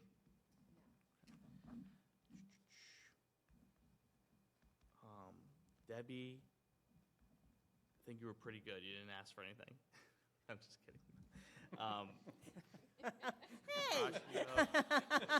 George is learning, though. This is great. See, you're recapping seasoned everything, vet. right? You've been through this rodeo. I think you weren't seeking anything either, Amy, right? Mr. Balniak, we're going to provide you all the traffic information we have, also a net change in any wastewater use, at the peak number of people at any given one time. I think you may have addressed that already by the number, the bays and the lounge space. I can't speak for the board, but for me personally, you satisfied that, so. Thank you. And I think that was it then from you, correct? I was also looking for just data on the number of incidents, if any, you've had historically, Instance, thank you. and what the average number of members you have per site. I'm sorry, average number Of members. of members. Yeah, because that'll help me understand. Obviously, there's no way of guessing the number of public people who come in between the regular hours. Yeah. By me understanding the number of members you have, that's the theoretical max who could be using the site between 11 PM and 4 AM. Yeah. Not to say they all will, but just gives me a number that would be the max, so. Yeah, I the, can- the franchise rule of thumb, and this can change, some locations do go a tad over, but typically, we see utilization rates at 40 members per bay. Once you go over that number, people start stepping on each other's toes and start getting dissatisfied with the access to tea times. So my intention is to not go above that 40 members per bay, so this would be 200 member-ish max with the 5 bays. And Madam Chair, you just asked us to get creative in terms of lighting, see if we can provide the board any alternative measures as it relates to the wall sign, correct? Yeah. And I think I would touch upon the just general outdoor illumination of the street poles too. I think actually Karina may have asked me to do that. So that was the question on whether motion sensor or if it can be a, What is capable? I think those are A- a- questions best posed to our lighting engineer, and I'd be Yeah. very curious to hear what he has to say. And that if would, yeah, that there's a would help. plan I can provide you, I'll be happy to do that by next hearing. Yeah. So to just, well, from my opinion, do the minimum light possible Yep. that's still safe, and for the sign that people can still see it, but it's not like, so you can't see it from Worcester when you're going east. And my only add would be on the sign, so the franchise, I'm sure, has a sign requirement. Yeah. So we're learning that signs are being put up, and then you're coming to the zoning board and getting, and people are getting them approved. Our ideal is that people come with a sign that's within our code. Okay. So can we just ensure that the franchise sign requirements actually are what is in the code, and if not, address it during this public hearing process versus an after the fact? Absolutely. Thank you. And we do have to apply for, I know I have to come in front of this board, or the ZBA rather, but then the planning board touches upon it, for at least window signage. There's going to be some display of window signage that will exceed the 10 square feet that's currently allowed. So I'll be in front of the board for that.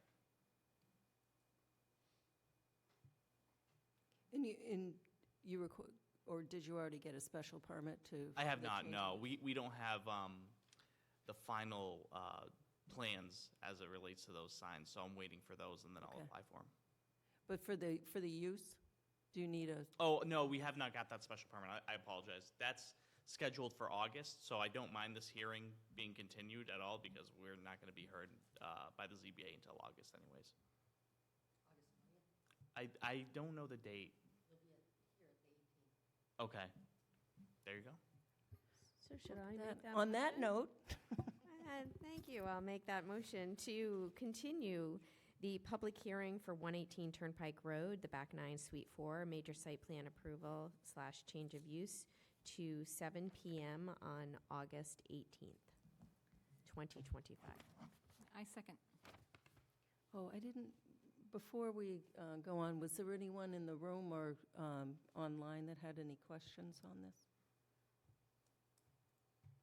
There's 2 attendees, no hands raised. Okay. And also, I just want to check, the approval deadline is August 23rd, the decision deadline. So that's okay, right? Yeah, so we're good. Okay. So we have a motion and that second. Any further discussion? Seeing none, all in favor, Latrell, yes? Houlihan, yes? Demiria, yes. Brascio, yes. Belniak, yes? Thank you very much. We'll Thank see you in August. I'm going to step out for a moment and then come right back. Okay.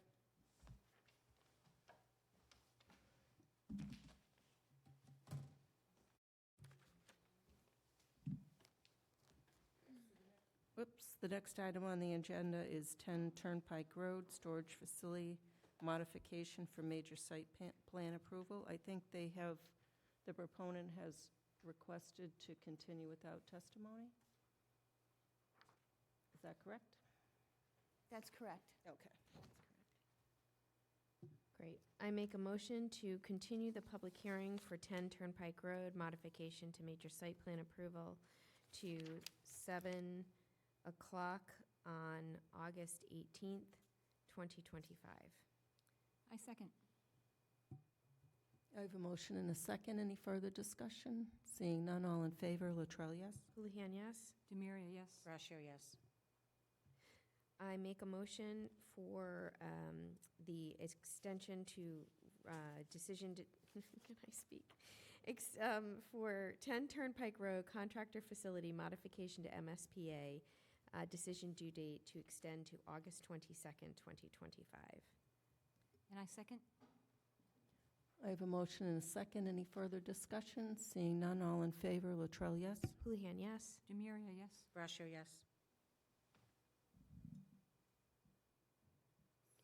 Very good. So that brings us to the next item on the agenda. 250 Turnpike Road, Contractor's Yard Building, Major Site Plan Approval, and Special Permit for Lower Impact Development. So on 7/7, we received submission number 8 that, to address comments from our 6/23 hearing, and also we have a draft decisions to discuss. Anything else you want to add, Karina?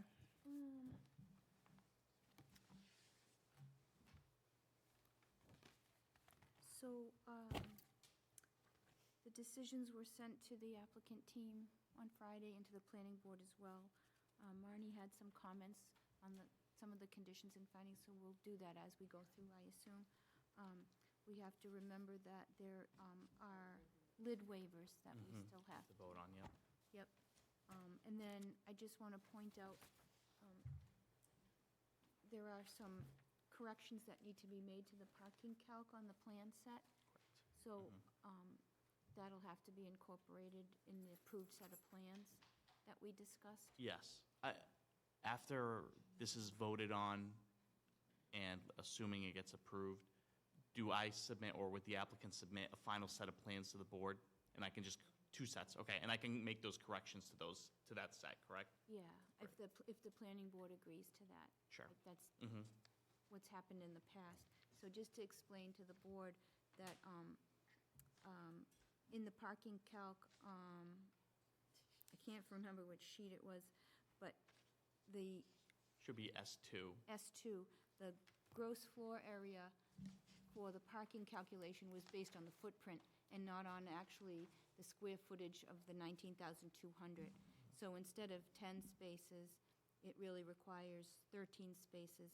So there are 49 spaces required. It still falls with under the 50 spaces provided.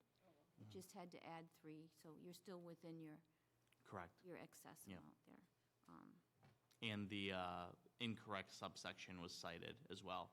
Subsection E12 was cited, and it was supposed to be E10. Right, section 174-12E is the calculation density for the warehouse use, and accidentally it said 12 and not 10. Warehouse is under section 10. Right. Okay, so those are the things I just want everybody to be aware of.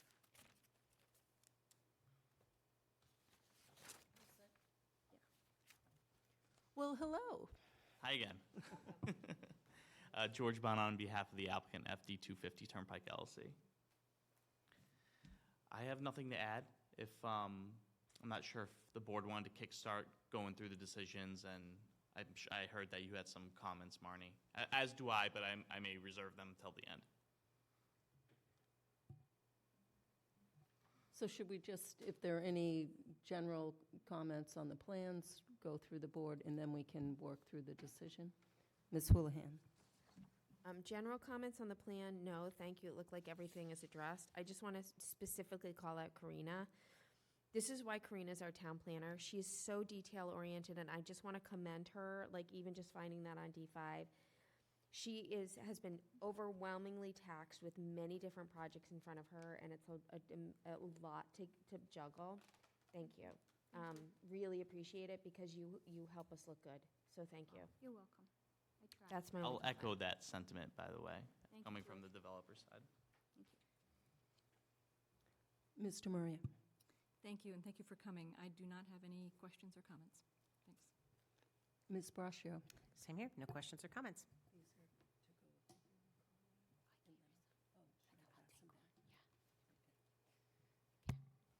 Mr. Belniak? No comments on that. I don't think I'm permitted to comment on this, so. Oh, that's right. I'm sorry.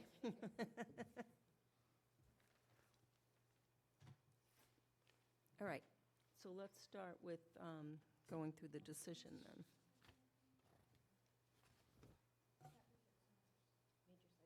Yeah, so just to point out that even though it's two separate decisions for the two permits, the major site plan and the lid,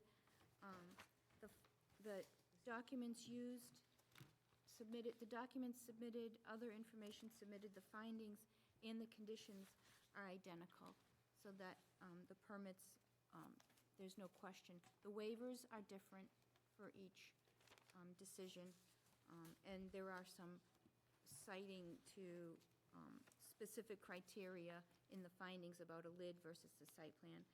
But other than that, all the actual details are the same. Yep. Both. Did you want to start, Ms. Houlihan? Sure. So the first was just around findings. So in reviewing the findings, unless there's procedural history, anybody had comments on? No. The findings, it was fine for me. It was just more of an add, did we want to add? So it was the question around, we have finding number 10, which is around the sign needing to be moved based on Mass DOT. And so I just didn't know if we wanted to include anything around the fact that they had to come and get a special, we wrote a report that got submitted to the ZBA, and they did get granted a ZBA permit for their sign size, because it exceeded. So I just thought maybe documenting that. I think that's a great idea. It's just adding a sentence there, George, Yep. that says something like, the sign exceeded Southborough standards and the applicant received a special permit for the sign size, referencing the planning board's recommendation to approve with the conditions of that memo that went to ZBA. That's absolutely fine. If you're going to do that, I would not just limit it to the standing sign. I think because we sought relief for the wall sign as well, you may want to add a reference to that. I'm okay with that. That was the only thing in findings that I had a recommended addition for.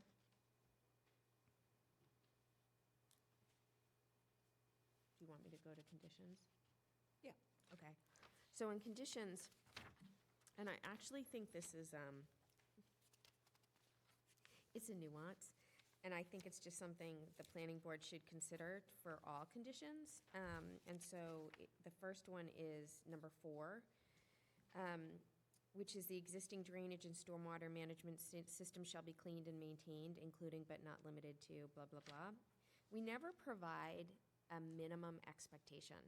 And so I thought we should at least place a minimum expectation as to include shall be cleaned at least once annually and maintained, including but not limited to, or shall be cleaned and maintained at least once annually, because I think we've seen in other situations where drainage and stormwater, and I'm thinking about that whole neighborhood that our next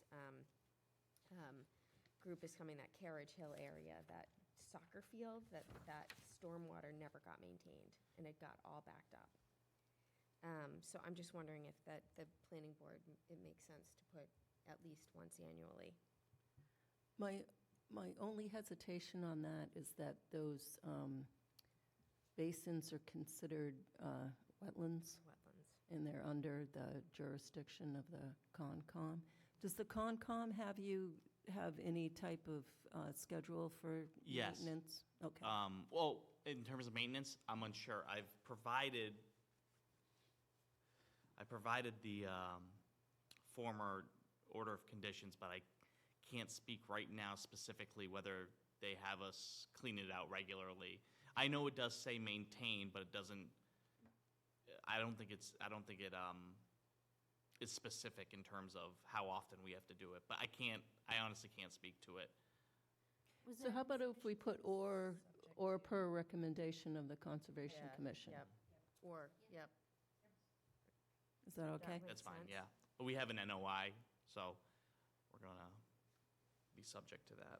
So it would be at least once annually or subject to the conditions of the Conservation Commission on number 4. You may want to say maintained regularly unless such maintenance conflicts with any conditions, Subject to. subject to, yes, Conservation. just a conflict. Yep, right, unless it conflicts. With any requirements of the Conservation Commission? Yeah, that makes sense. Barring any conflicting conditions of the Conservation Commission. Okay, of the Conservation Commission.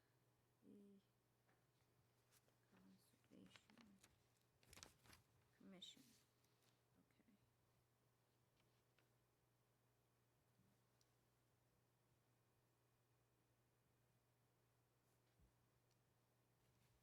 And then my second one was, honestly, it was like the subtle yet not so subtle messaging to our friendly developer family.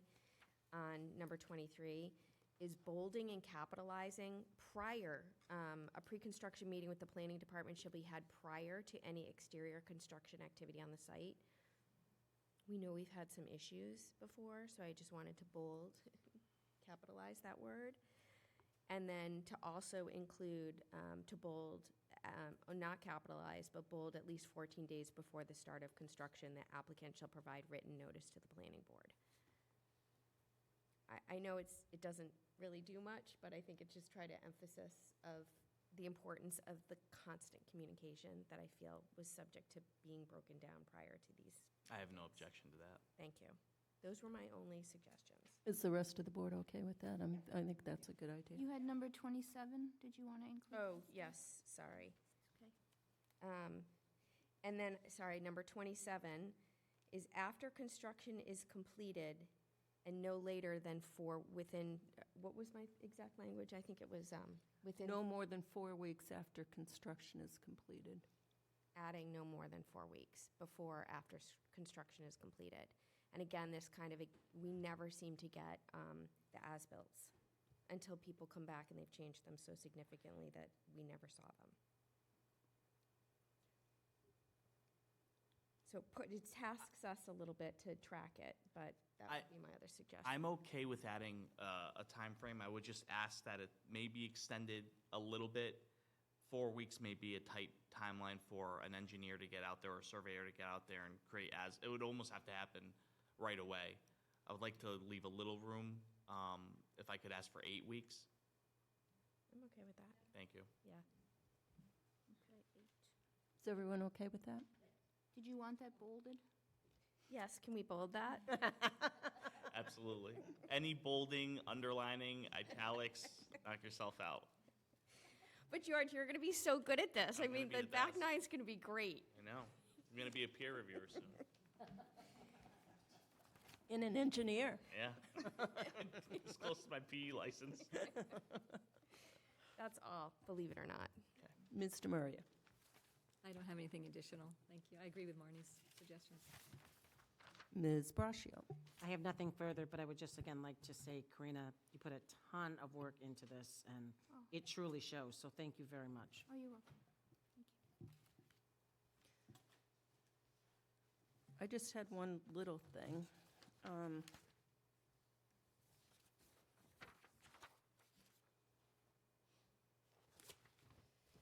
So the condition number 15, chain link fence shall be privacy fencing utilizing black mesh. That should Although, be changed to slats. yeah, Yep, I have that on mine as well. okay. All right. Shall be changed to utilizing black slats? So the D6 plans reference a white vinyl, I can't speak, Savannah model privacy fence. And it's, yeah, slats and not mesh. Okay. Is that was It's your? currently mesh, I believe, and. Right. And Oh, I was thinking the yes, other way. And yes, it's Karina and I being had a upgraded? conversation when she was drafting this, and I think we just got the, So slats. It's slats. We want slats. Okay. Yes. Okay, So I'll cross out mesh and we'll put slats. okay. I just didn't want that to conflict with, did you have any changes? I had George? a couple. They're very small. They're not really substantive. My first one is, and I'm on the major site plan. First one is page 5 of 9. In paragraph 7, which is the paragraph at the top of the page, the last sentence says the 2 existing loading bays will remain on site. I was wondering if we could, one, change bays to either docks or areas, and that is to make it more consistent with the bylaw. I actually prefer areas because the bylaw references loading areas as opposed to bays.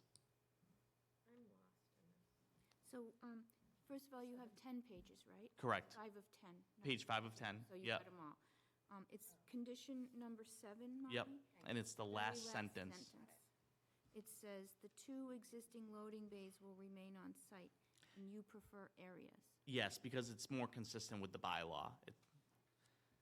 And adding to that sentence or continuing to modify it, instead of on-site, I would like it to say remain at the self-storage facility, to be more specific. Yeah. That would be clearer, because the one at the contractor's yard building was allowed to not be there because they have 10 bays essentially. Yes. So so strike on-site and it will say at the self-storage. Facility or building. Building is fine. Yeah, building is more exact. Okay. Is everyone okay with that?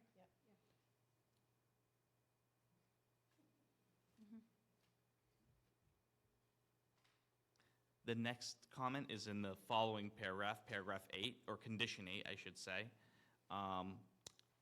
The second sentence in that paragraph says, "The site will no longer utilize the previously proposed security gate for the lower parking lot."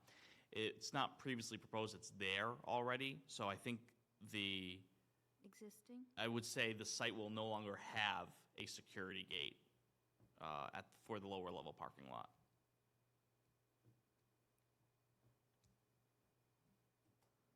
So it doesn't exist now. You took it out, right? No, it's there right now. It will be leave it open. removed once. But it doesn't close.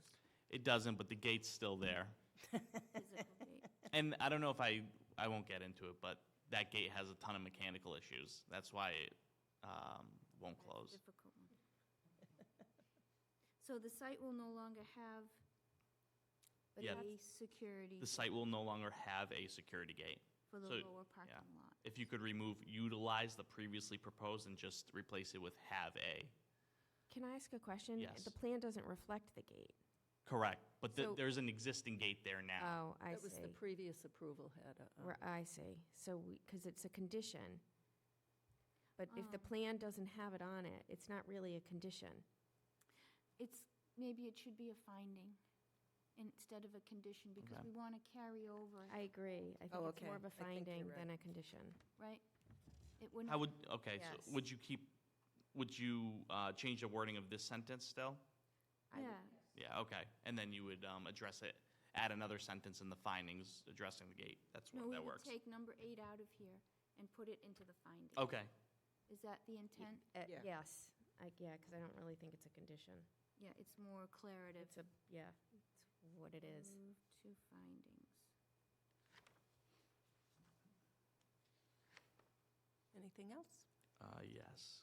On page 7, and this is just a typo, in the second paragraph in the decision and vote of board section, 4 lines down in the second paragraph, midway through, it references a date, June 26th, and it says 204, should be 2024. I tried to tell that one to Karina so we didn't have to do it here. And I said, wait. Just wait. Okay. I didn't see that one. Oh, I didn't see it either.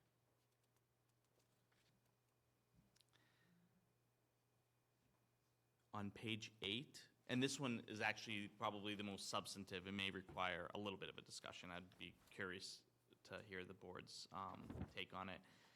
Page 8, paragraph 7, in the second sentence, it speaks to when the lighting should be, at what time it should be motion controlled. Right now, it says after 8 PM, exterior lights will be controlled by motion sensors.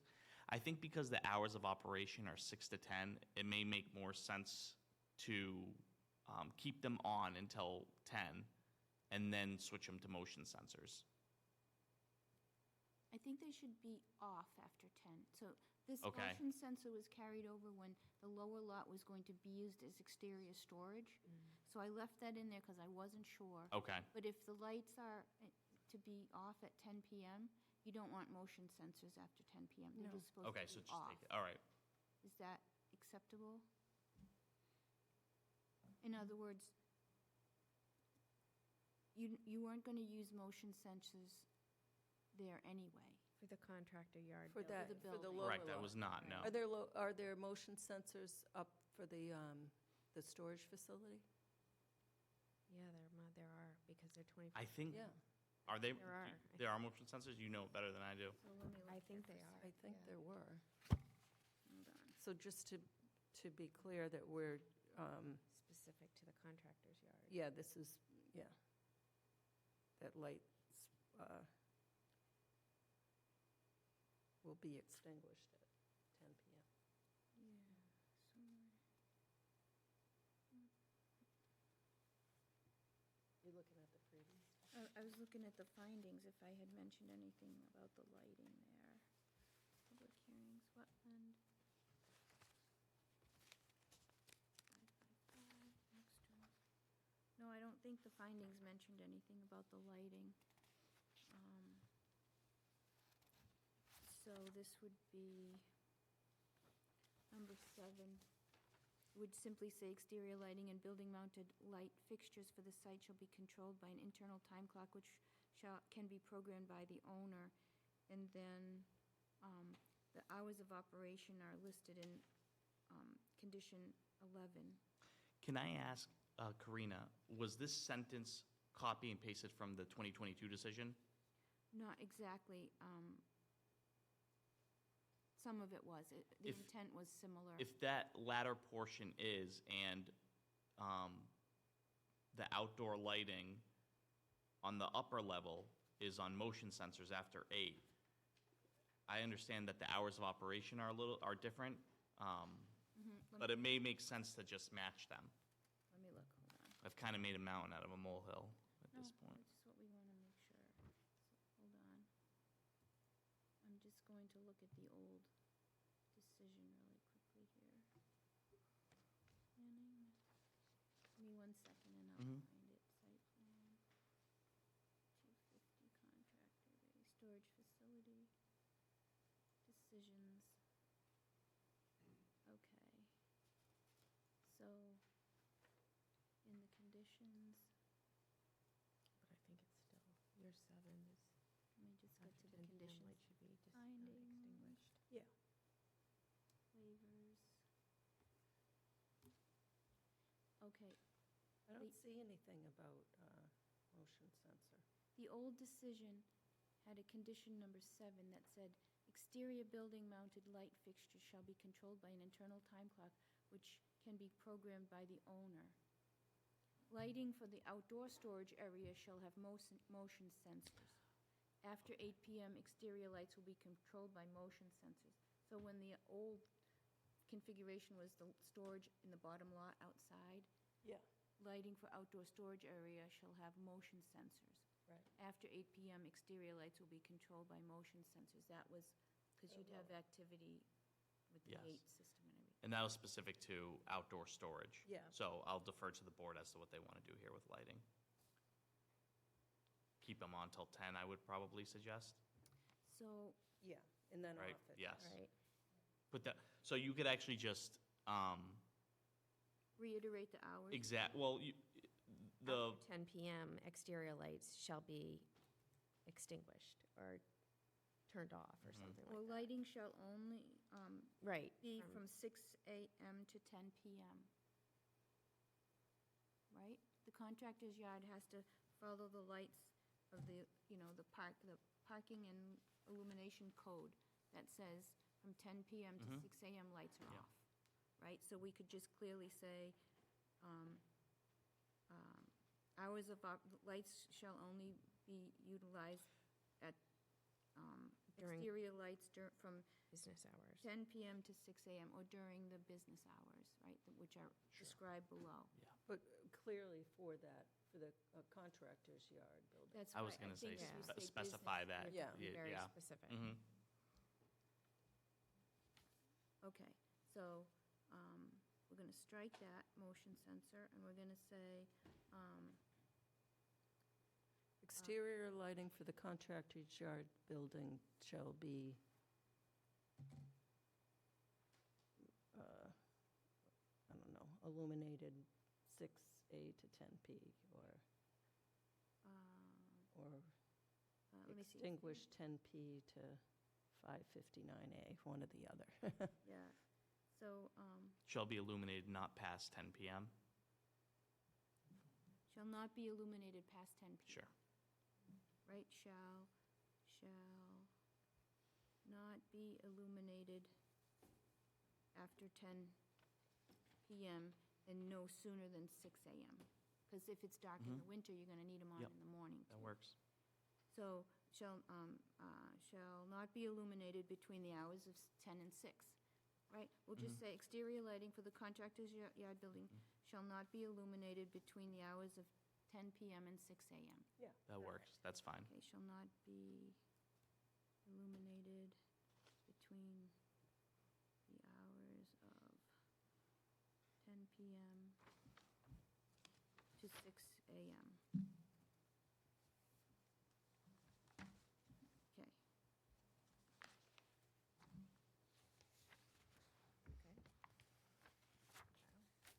That was it for me. I I do have one change on the lid, but we'll get there. Okay, and I'd have a change myself here. So under, on page 2, number 7, it says other materials received with the application during the project review. If you go down to the 4th to last bullet item, it says cover letters. So it's the 4th bullet from the bottom. Cover letters, responses to peer review comments, letters. It should be by Attorney George Banan, Esquire, Ferris Development Group, dated, so it wasn't expedited engineering. Your cover letters came from you. Yes. So I wanted to correct that, and then also I missed submission 7, so after the 04/21/25, I'm going to add June 12th, 2025, the date right in there.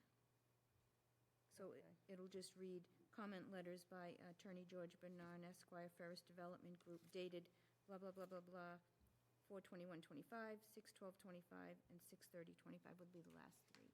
Okay. Okay?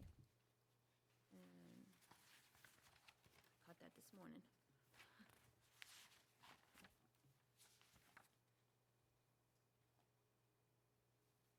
So the changes to the findings and the conditions will be the same in the lid. Okay? And to the documents submitted, that one I just read. Okay? Okay. And So we good with Master. major site plan? Okay. Any changes or comments on lid, Ms. Houlihan? No. Mr. Maria? No comments. Ms. Braccio? No comments. And I also do not have any comments. I did have one, and it's a very small change. On page 8 of 9, paragraph 21 starts with the word "this," and it should be "the major site plan." yes. And then paragraph 22 starts with the word "the," it should be "this special permit." Yeah, what I'm going to start doing is just saying the. Just the, I'm using them all, so I think if we just say the and the, that and works. then we won't have to change them in the future. Mhm. So I think I did that on the other one too, right? No further. Is that it? That's it.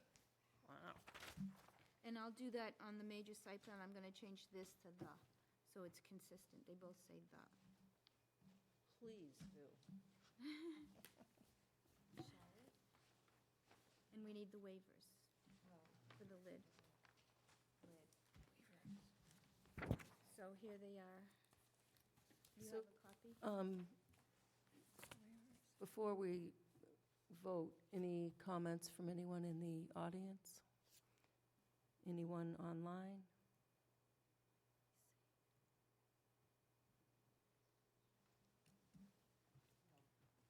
2 attendees, no comments, right? That's what you have?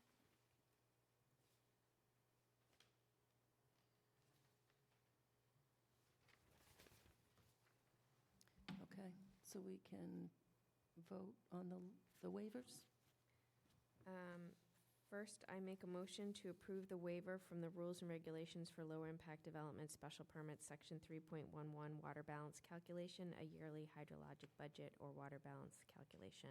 A pre and post development conditions on the site must be provided. I second. I have a motion and a second. Any discussion?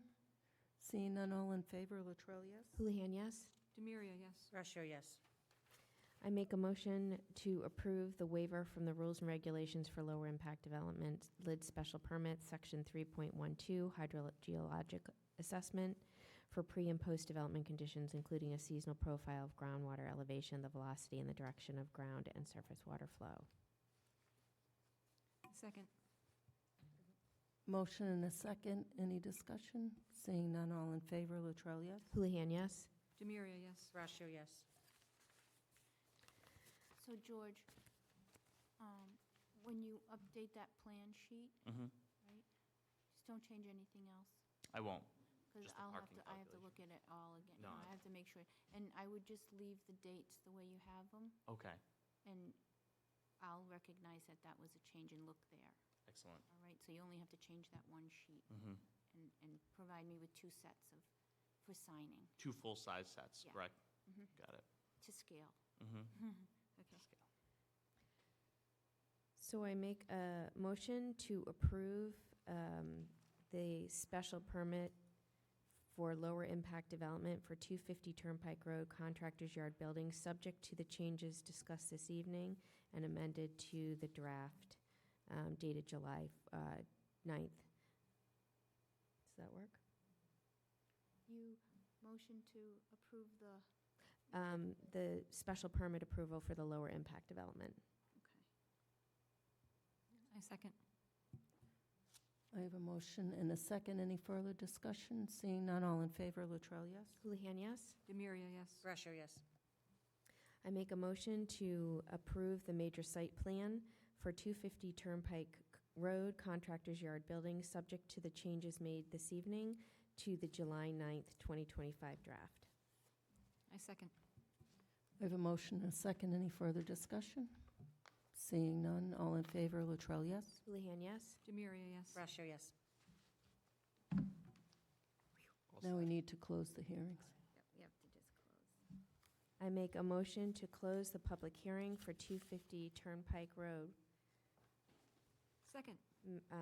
Major site plan approval and, and a special permit for lower impact development. I second. I have a motion and a second. Any further discussion? Seeing none, all in favor, Latrell, yes? Houlihan, yes? Demiria, yes. Russia, yes. Thank you, everyone. Thank you for everyone's hard work. I will see you next month. Thanks, George. Take care. Have a good night. Yeah, you got to get another project so you continue to be here every hearing. Okay. The next item on the agenda is 26 Meadow Lane, Reservoir Meadows, major site plan approval, special permit lower impact development, and special permit major residential development. This, we received submission number 6 on July 2nd, which answered concerns from the June 23rd meeting, and we will be reviewing the decisions and voting. Anything you want to add, Karina?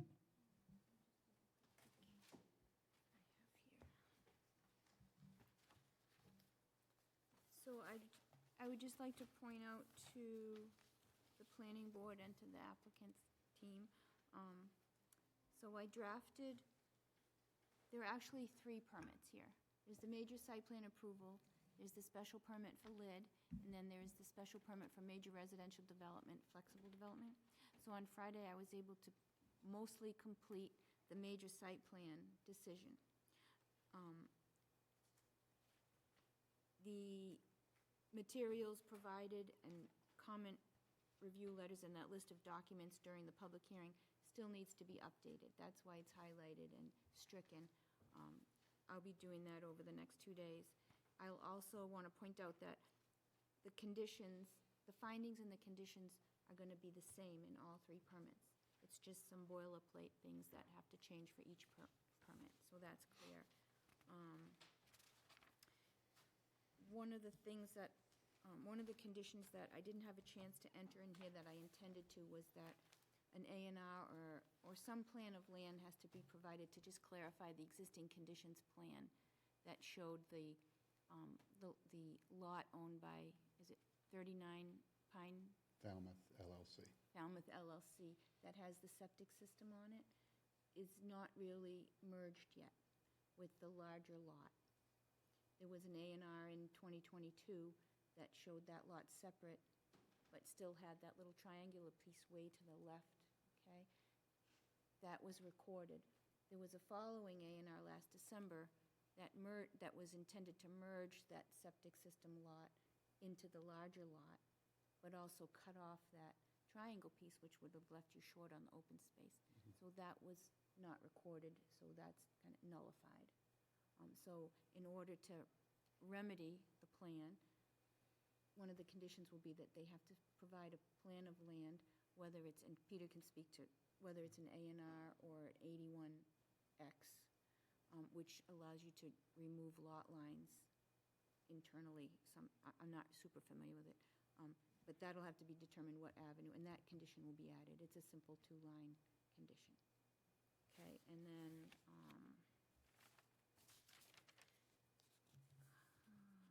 just make sure. And I know, Mimi, you had some comments on the open space covenant when we get to that. Okay, so any changes that we talk about on this decision will get carried over onto the other 2. Yeah. Welcome. Good evening. So 81X is the approach we would like to take, because you don't meet until August 18th. So to do an A&R just doesn't make sense. And we don't need it because we need all of the land in one entity anyways. So we'll just take care of that. You'll have it in advance of your next meeting, because it'll be done by then. We want to get your decision recorded so that condition exists, and then we will fulfill the condition. So the sooner we can get the decision put together, wrapped up and recorded with the clerk's office, 21-day appeal period can start, and then we can be ready for a closing. And we will get all of the lots under one ownership, which is what it needs to be. Very good. Okay. So I'm happy with Karina's decision, the way she drafted it. We did put together a declaration of restrictive covenant for you. I know I did it myself, so I checked it 3 times. So if anybody's going to have a problem with it, and you find it, the buck stops with me. So I think you'll find that that's set. And then the plans, I believe, are set. So happy to answer any questions. Thank you. Thank you. So again, discussion of any plans or comments, and then we'll go through the decision. Ms. Houlihan. No, I thought, so the Declaration of Restrictive Covenants, I know you have comments on it. Overall, I think we needed to see that. I think that was a big component of what we needed to do to proceed, so I felt pretty comfortable. I know Karina is very capable and will get everything done, but generally, I know this was a timeline that didn't necessarily, you wanted it a little bit faster, but I think at the end of the day, I think we're all in a good place. We feel good as a planning board. I think we worked well together. I think you worked well with the neighbors, and I just want to say thank you for repeatedly coming back and making the changes and addressing the concerns that we had. I think it all overall was a very collaborative process, so thank you. Mr. Murray. Well said. I don't have any comments for you. I just want to say thank you for your active participation, also working with us. Thank you. Ms. Brashio? Same. I second what everybody said. It's great to get this done and see some housing move forward. I did have one question, and I don't know, Mimi, and I'm going to refer to you on this for your expertise.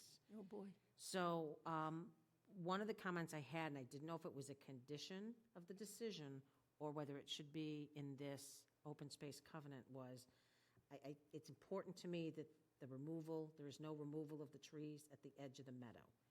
Where would you suggest the best place for that to be? If it's in the decision, then I'll be quiet until the decision.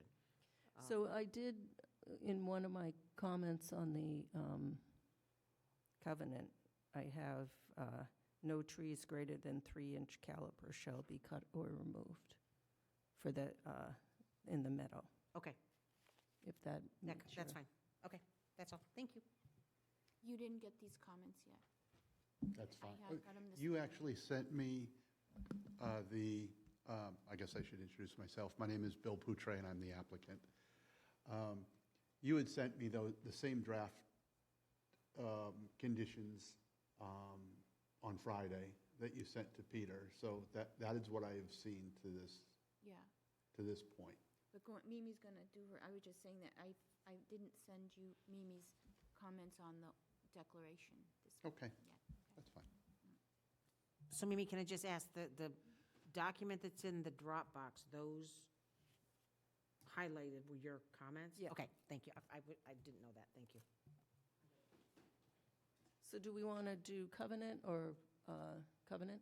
It's probably the best place to start, Okay. especially where you want to insert that, because I have no problem with it. I think that's exactly what we want to do. It's just where do you want to put it? Do you want to share my, It is, it's up in the Dropbox, I'll show you. Hold on. We can find it right away. Hold on, let me just get up there. 26 Meadow. See, right under the main folder, we copied it over to Mimi Luttrell edits. So if you go to, click right on that 26 Meadow. It's right there. Okay. It's coming. Just have to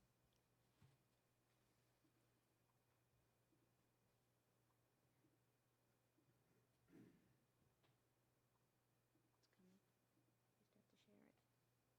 Oh, that's not. You have to share it, yeah. Feels like a Friday, doesn't it? Feels like a Monday.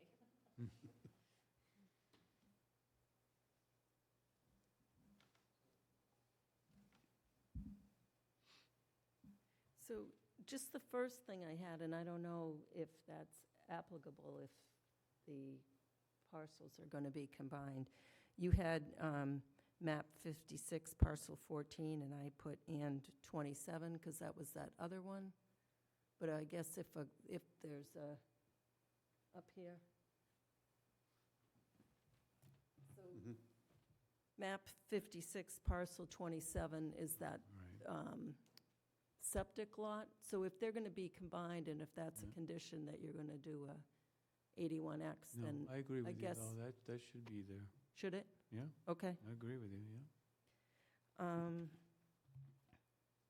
And then in the next paragraph, although the wetlands and some of the condominium common space couldn't count for the minimum required open space, it's still all part of the open space? Yeah, I mean, that was protected in another manner, but sure, if you want to Yeah. write it up this way, I'm fine with that. Yeah. Okay. So I just added that, I'm good with that, too. that common space, and I removed the street from it. So it's all the purple on the plans, Okay. except for that 11,000 whatever, which is the private Mhm. road. That makes sense. So then, if there's any comments or anybody is not in agreement, just yell at me. Number 1, the natural open space, I added the wetlands into that Okay, yeah. You were consistent.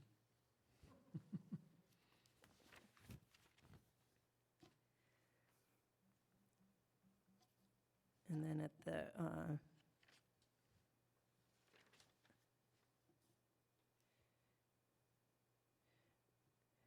and then under the grass meadow, with the exception, I put mowing once per year after August 1st to maintain the meadow. Mhm. However, no trees greater than 3-inch caliber shall be cut or removed. In addition, the land designated as condominium common space exclusive of wetlands and private road consisting of 28,940 may be maintained to provide access by foot or machinery necessary maintenance for the joint septic system. Because that's where that mowing was in those little purple things, right? Makes sense. Mhm. Can I ask a question on that, Mimi? Sure. So what if one of the trees 3 inches or larger dies? I mean, I'm assuming sometime over the next century, some of them may die. This, and correct me if I'm wrong, this gives them no option to cut or remove it. What would be the remedy to be for that? Would they have to come back to planning board, or can we add some language in there? I mean, storms come, trees fall, a tree breaks in half. I'm assuming that the condo association would want the ability to take it down. Well, I'm interpreting this as a live tree versus one that's been damaged through storm event or whatnot. But if you want to be more explicit with it, that would certainly make it easier to manage, because there's no reason to go into the woodland and do anything in a natural forest. You wouldn't be doing that either, per se. Right. If there became a fire hazard or something because of some of these trees dying, you know, in some manner, then that would be a greater concern. So I think you just put something about, you know, we're not intending to cut any live trees, that's for sure. A deceased tree or a diseased tree. So I think you and I understand this today, but Yeah. 25 years from now, No, I'm somebody with sitting you. here may not, Peter, and I'm with you. it might create a huge issue So potentially. just something like, however, dead or storm damaged trees may be cut or removed or something to that effect. That's fine. How about, however, no live trees greater than shall be cut or removed, barring any emergency or natural disaster, which shall be remedied, you know, I guess by what? Which, by? I don't know. I don't mean to make this tougher, but I worry that somewhere down the road, somebody could look at this and interpret it that nothing can be done. Right. And I would hate, And I think that we have run into that with open space We have. language in the past. we have, Yeah, I mean, if you want to put it through your planning office, that seems like probably the only avenue that would be available without it coming before the board again. So it's, yeah. So I No. I don't think we want that. The area that they're considering the protection of, no, this is the outside areas, but they could still be in a buffer zone no matter what anyway, so it may trip something else. But the areas that are outside, I think you should just have the intent. So the intent is not to cut any live trees for sure. I mean, I get that, we can say that. Right. But then having some maintenance mechanism in the event of a natural disaster of some sort. I'm not even thinking that big, I'm thinking just something minor. You know, some woody deal, like it affected the hemlocks, and then all these hemlocks were standing dead for the longest time, and they became a fire hazard. right. So what about if we just add no live trees? like Yeah, you I think said, the Mimi? I live think it's simple, it's clean, and Yeah. I don't think it leaves a lot of speculation. Well, it gives someone the understanding that if you are cutting a few No trees live that are, trees. Right. diseased or dead, you're not doing anything nefarious, that's for sure. Okay, that's easy. So just the one word, however, no live trees greater. Yeah. Okay. And then, my only question was number 4, rights of enforcement. The terms of covenants and restrictions set forth in this declaration shall be enforceable solely by the town of Southborough, Massachusetts, the town acting by and through the planning board. Do we enforce? We don't have any enforcement. Yeah, I didn't think so. So it would be the building commissioner. With the zoning enforcement. Okay. Let me just read it. The term and restrictions set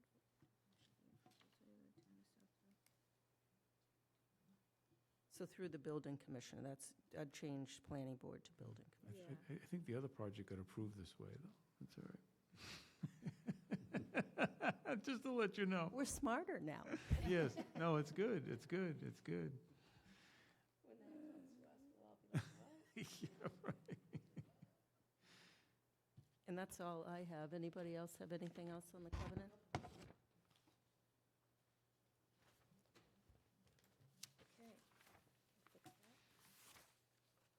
Do you want this just emailed to you? Yes, that's going to make it easier, because I'm going to just email it back to Karina, finished.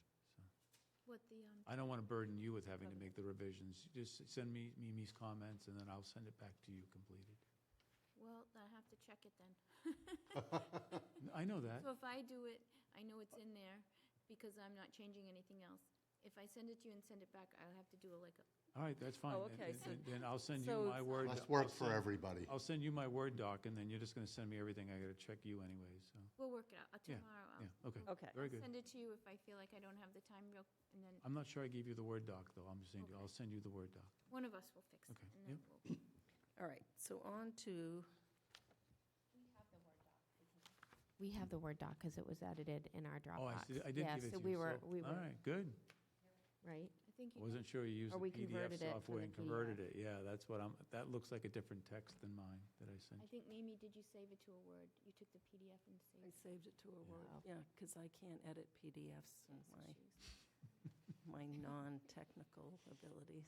Before you do it, just call me, Yeah. and then I'll send you we'll talk about it. Okay. All right, but everyone's fine with those changes? We You're both fine. think the same way about triple checking, so I'm not too worried about it. Okay. All right, so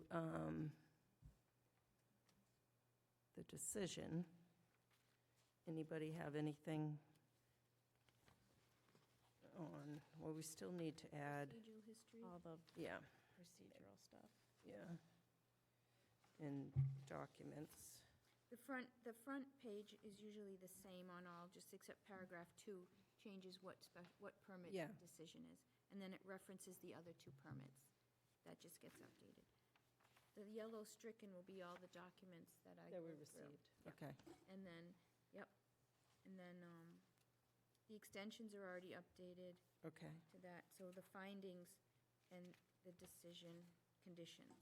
okay. There were no waivers requested for, For any of them, because Or we had to do everything. You did. yep. Thank you. That's all right. So my only suggestions were, and I wasn't sure if it would be in part of documents received or findings, but I did think that email exchange that Mr. Poutre had with Dave Williams, where you kind of systematically went through the 4 items, it was dated June 19th, either be part of our documents, but it helps to kind of document the 4 things that they agreed to with the neighborhood, which kind of is outside our scope for the most part, but it If it was stays received, procedurally. Yeah. Yeah. So I have as one of the, adding a condition file superseding easement for the homeowners association, memorializing agreements per 6/19/25 email from Mr. Poutre, that we received from Mr. Poutre. As a supplemental condition. Yeah. Yeah. And that references that document Yes. Lonnie's talking about. Yeah. So we'll make sure that's in that list, and then I'll add your. Do we want to? Can I ask that that would be a prior to construction or prior to, I'm just trying to figure out the timing if I have a high desire to be timely, but in case that it gets taken a little bit longer by other parties, I'd like to say prior to construction if we could. For which condition? Yeah, well, so it's just open right now before you get your occupancy permit right now. Right, but- right. But if you want it to say prior to construction, that's fine. Or prior occupancy, or whatever the case might be, just not prior to. Occupancy. Yeah, yeah. Yeah, that's great, Yeah. that's fantastic. So Thank you. is that the condition you just read? Yeah. If you just reiterate, then I can write it on here.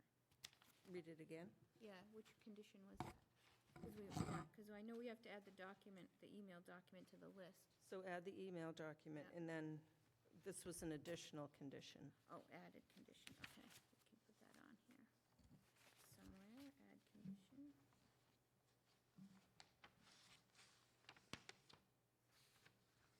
File superseding easement for, is it Carriage Hill Homeowners Association? I get so confused. You know, it's so many, It's on the I plan. believe that's I think it the is. I It's have on the entity. email here. The easement itself, what it's called on the plan? The Carriage Hill Homeowners Association. Yeah, Carriage Hill Homeowners Association, memorializing agreements per 6/19/25 email from Mr. Poutre Okay, say it one more time. File superseding easement. for Carriage Hill Homeowners Association, Mm-hmm. memorializing agreements per 6/19/25 email from Mr. Poutre. For 6/25. 6/19/25. 1925, email from William Putri. Okay. I also believe there was a plan that Peter had shown everybody. If we can reference that plan that was put up that night, which articulated what what was agreed to. Do you follow me? So there Well, was that is a, included in the plan set. That color plan sheet is. We pulled it in. No. okay, so as long as, Okay, yeah. I just It's feel been like, updated with the right numbers, the square Yeah, footages and all that. yeah, I think just, Peter kept that in the plan. I use general language because I tried to reach out to Mr. Williams, but he didn't call me back. I was trying to be very explicit, and he didn't, I gave him the opportunity, but he didn't get back to me. So I kept it general. So the intent is there. Well, Everything is- yeah, so we have the exhibit, then we have the email, then we Yeah, have that- this. And you have it in So the I think plan. Perfect. Yeah. that we- should- we I were was just full- asking that full exhibit circle. be included for Yeah. that specific reason. I Okay. told Bill I wasn't going to take any chances that if for some reason someone else is involved, that it So was that- all that- understood. The colored plan exhibit that was when you were, you're talking about when we were deciphering the 6-lot subdivision? No, there At was that a, same meeting? there was a, I believe, an easement plan that Peter had put together, an exhibit. Open It was space. labeled draft, It was, yes. Yes, and it had the yes, purple I and the have. yellow. You submitted that as a supplemental Mhm. document to me. Yeah. I have that in my pile, it will be Okay. in this list. But Okay. it's now in the official plans, it's exhibit. Yes, you're saying that's the same thing? Yes. right? Mhm. Yeah. Are you saying that's more generic? No, the No. generic part was regarding the HOA Yeah. and the agreements that Mr. Boutre made with them. Okay. That is also on the plan set. Not only, because I was concerned you weren't going to reference it, so we wanted to make sure it was in the docs. So Because in the conditions, I just want to make sure, there's supposed to be a flexible development plan that gets recorded with the flexible development decision with the MRD. And if that's included in that set, then that The- half-size set will be included on each decision. Correct. The Everything you plan need is set, in that. correct, but these Yep. plans are going to go in as an instrument to a decision. Correct. Because again, that colored plan, it's not reproducible at the registry. So this set will be your official set on file with your town Yes. clerk and your office. Mhm. And the main instrument will be the declaration of covenant, your decision, and the 81X plan that we're going to do. That's the project document. Right, but with the decision, right, instead of, we usually have the letter-size set of plans attached as an exhibit for reference, so that Yeah. people know they have to come back here and look. Right, they will be. And the subdivision plan itself, or the flexible development plan, I think that has to be recorded as, I'm just telling you, that's in the conditions, if you didn't catch that. That's why I'm pointing that out, that one of those things that I wrote in here is that it says, I just want, because all these conditions are going to be the same. It says here, I'll tell you which one. I didn't read it that way. Number 9. 'Cause you are going to record it, but it's not going to be a separate instrument. Is based on the submitted conventional plan data rising includes, okay, reference here, okay, hold on.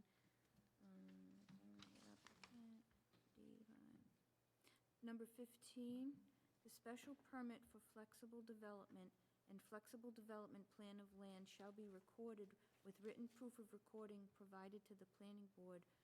I wrote with written Oh, proof yeah. again. Within 7 days after the appeal lapses. So that's the one I want to make sure you're in agreement with or not, because this is what I'm saying. It says the special permit and the flexible development plan of land. So Okay. I don't know, I want There you is to, no plan of land that's going to. that's why I'm pointing this out. But it is going to be recorded. These plans will With be those recorded with plans. the decision, right? As a half-size, as a As a- letter-size As an exhibit. instrument attached to the decision. Right, are you required to record anything related to, like, when you have a subdivision, you record the subdivision plan of land. Do you have to record the flexible development plan? Or is that sufficient for record to just attach it as an exhibit as part of the set? Right, because the only, that's what I'm trying to say to you, is the only plan will be the X plan at this point, because. To be recorded To be recorded. separately from the set of plans that will be recorded as an And exhibit? that's a condition that you're going to be adding to Yes. this. Correct. That's the one piece that will go forward, is a separate recordable document. Otherwise, all these documents will be small exhibits, will have the planning board endorsement on it. The With full each size will one. be with your office, with the clerk's office. Okay. But there's no way to reproduce that colored drawing at the Right. registry of deeds. No Well, way. that's why I'm pointing that out, because that condition would then be incorrect. So the decision will be recorded with the half-size. With the half-size. With this letter-size set. Okay. All right, sorry, I just wanted to Okay. get that clear. That's good, because I'm super confused now. Yeah, so this isn't a subdivision, so that's why, you don't get that extra dock. Right, you don't get a separate plan. So It just- typically, lid plans are required to be recorded. But what we've been doing now is, because it's very expensive, and we keep a set here, we let them attach the letter-size set of plans to each of the decisions, and usually it's just one. But in this case, because it's 3 permits, it's just part of the decision. All 3 will have that set of plans exhibit. That's what I was pointing out. Got it. And my language had written like a subdivision. The subdivision plan gets recorded with the Mylar, and I thought a flexible development plan would get recorded on a Mylar full-size. But in this case, the plan set will show it With the decision, as a small attachment. to which that. is easier if you're looking it up, too, because it's with the Yeah. decision. You don't have to go try and That's figure fine. out So what we the removed plan- that 15 entirely? No, we would just change it that, Amend it that it's it'll be just like it recorded says- with the Decision. decision. Yeah, not separate. it'll be just like number 20, 16 and 17. It'll say the Oh. same thing. Instead of flexible development plan, it's going to say the decision with a plan, with the approved plan set attached as Okay. an exhibit. Okay. Okay? Perfect. Any other condition comments?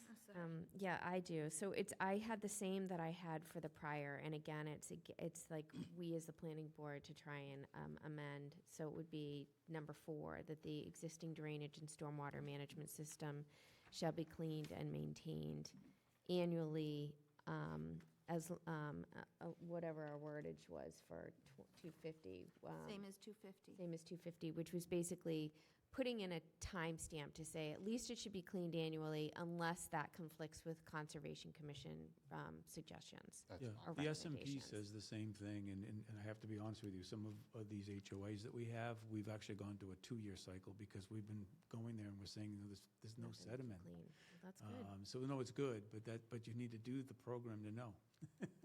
So, by providing the evidence, we've been able to do that, so it makes sense. Yeah, I mean, we just have encountered some challenges there. And then number 24, which is around, oh, sorry, not 24, hold on.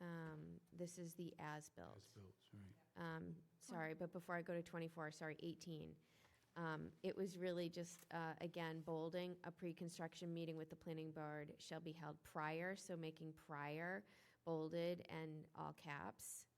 Again, it's just my subtle nod to please come to the planning board. Mr. Bemis, Good you're point. in a better I know point there. It wasn't so much, it was my client, but yes, agreed.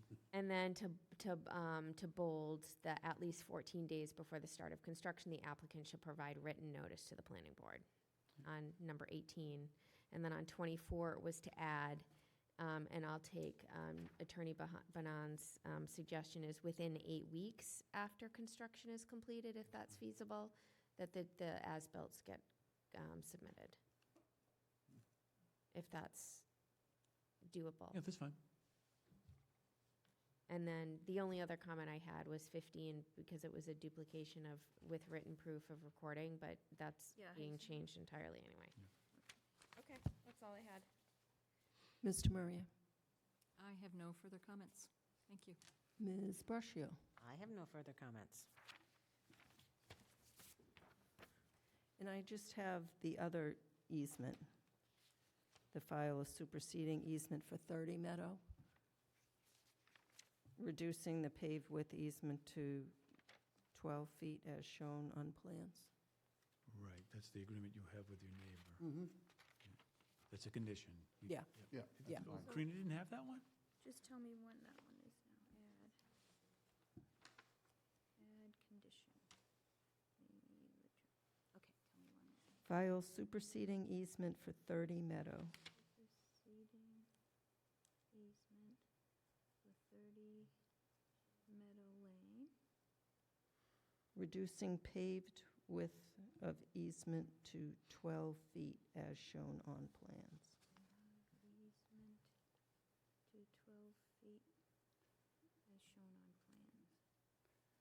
Mr. Chow, I think that the reason why we didn't do that is the current easement as written does not mandate or state that paving has to exist. It's just a right of way. So it doesn't, it specifically, it does not specifically call out for pavement. Oh, okay. So it's not, it's like the easement doesn't, the existing easement does not call out for any pavement from, So just reducing the width of the easement? I think it's just reducing the, reducing the width of the easement. Yeah, so take out paved. Reducing the width of the easement. Okay. Thank you. Is that- Anything else? We have that one condition for the 81X we have to put in here. Yes. So that should read, hold on.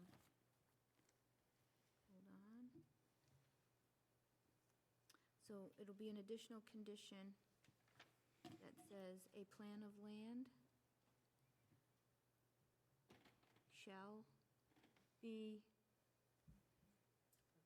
prepared and recorded. Prepared and recorded, right?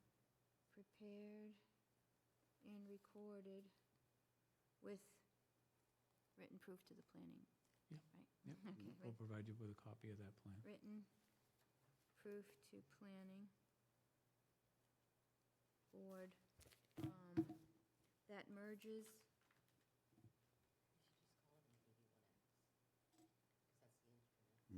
Plan of land, shall I put parentheses 81X? So You can it's- do that. So a plan of land, 81X, and I'll reference MGL 81X, blah, blah, blah, right?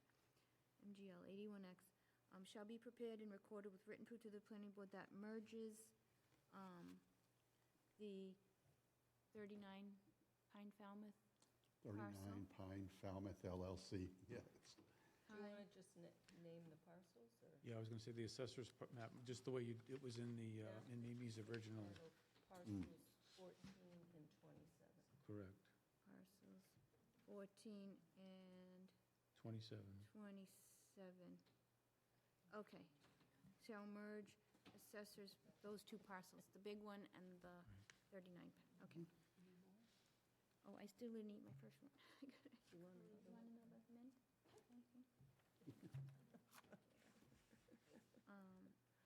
Okay, and that's good, merger plan required for the project.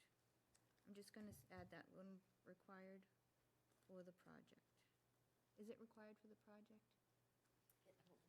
It is. It needs to be one lot. Okay, for the project, okay. Okay, and I think,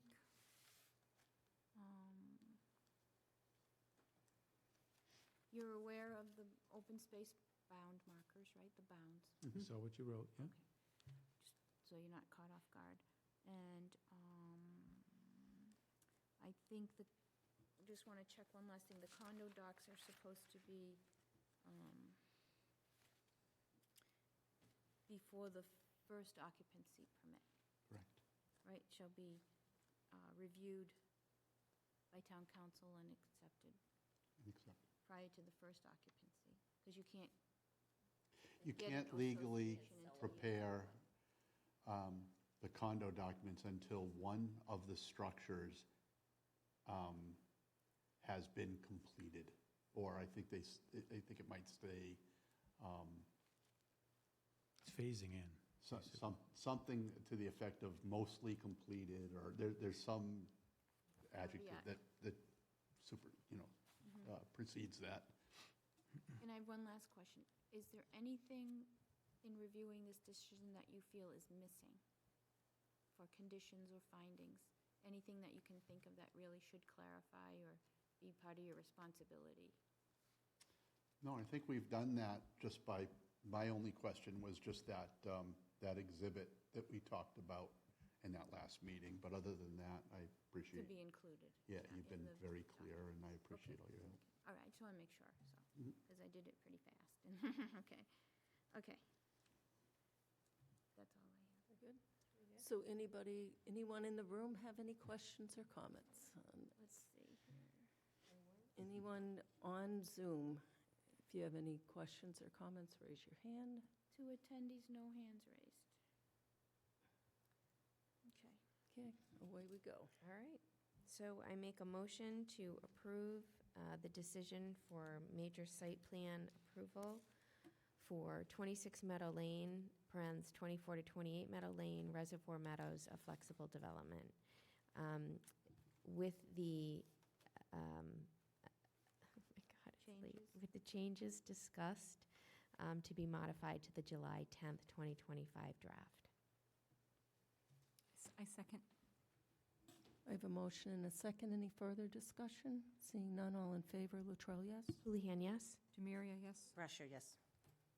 I make a motion to approve the decision for special permit lower impact development for 26 Meadow Lane, parens 24-28 Meadow Lane, Reservoir Meadows, a flexible development, with the changes discussed this evening for the July 10th, 2025 draft.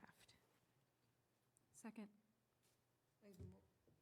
I have a motion and a second. Any further discussion? Seeing none, all in favor, Latrell, yes? Houlihan, yes? Demiria, yes. Brasher, yes. I make a motion for approval of the decision of special permit, major residential development / flexible development for 26 Meadow Lane, parens 24-28 Meadow Lane, Reservoir Meadows, a flexible development. We did not have a draft for that one. We didn't, only had one draft, so it's essentially the same draft. For the draft, with the changes discussed, applied to the draft of July 10th, 2025. I second. I have a motion and a second. Any further discussion? Seeing none, all in favor, Latrell, yes? Houlihan, yes? Demiria, yes. Brasher, yes. I make a motion to close the public hearings for 26 Meadow Lane, Reservoir Meadows for major site plan approval, special permit lower impact development, special permit major residential development / flexible development. I second. I have a motion and a second. Any further discussion? Seeing none, all in favor, Latrell, yes? Houlihan, yes? Demiria, yes. Brasher, yes. Hallelujah. Thank you. Thank you so much, appreciate it. To reiterate what others were saying, I know Karina's had a tough couple weeks. Oh, thank Well. you. I'm getting through. Or a year, yeah. Yeah. And the couple weeks have been made a lot more difficult, so thank you for calling that out. She's Yeah. great. Thank you. We appreciate One it. step at a time. Just keep praying for my sister. Thank you. Thank you all. Good night.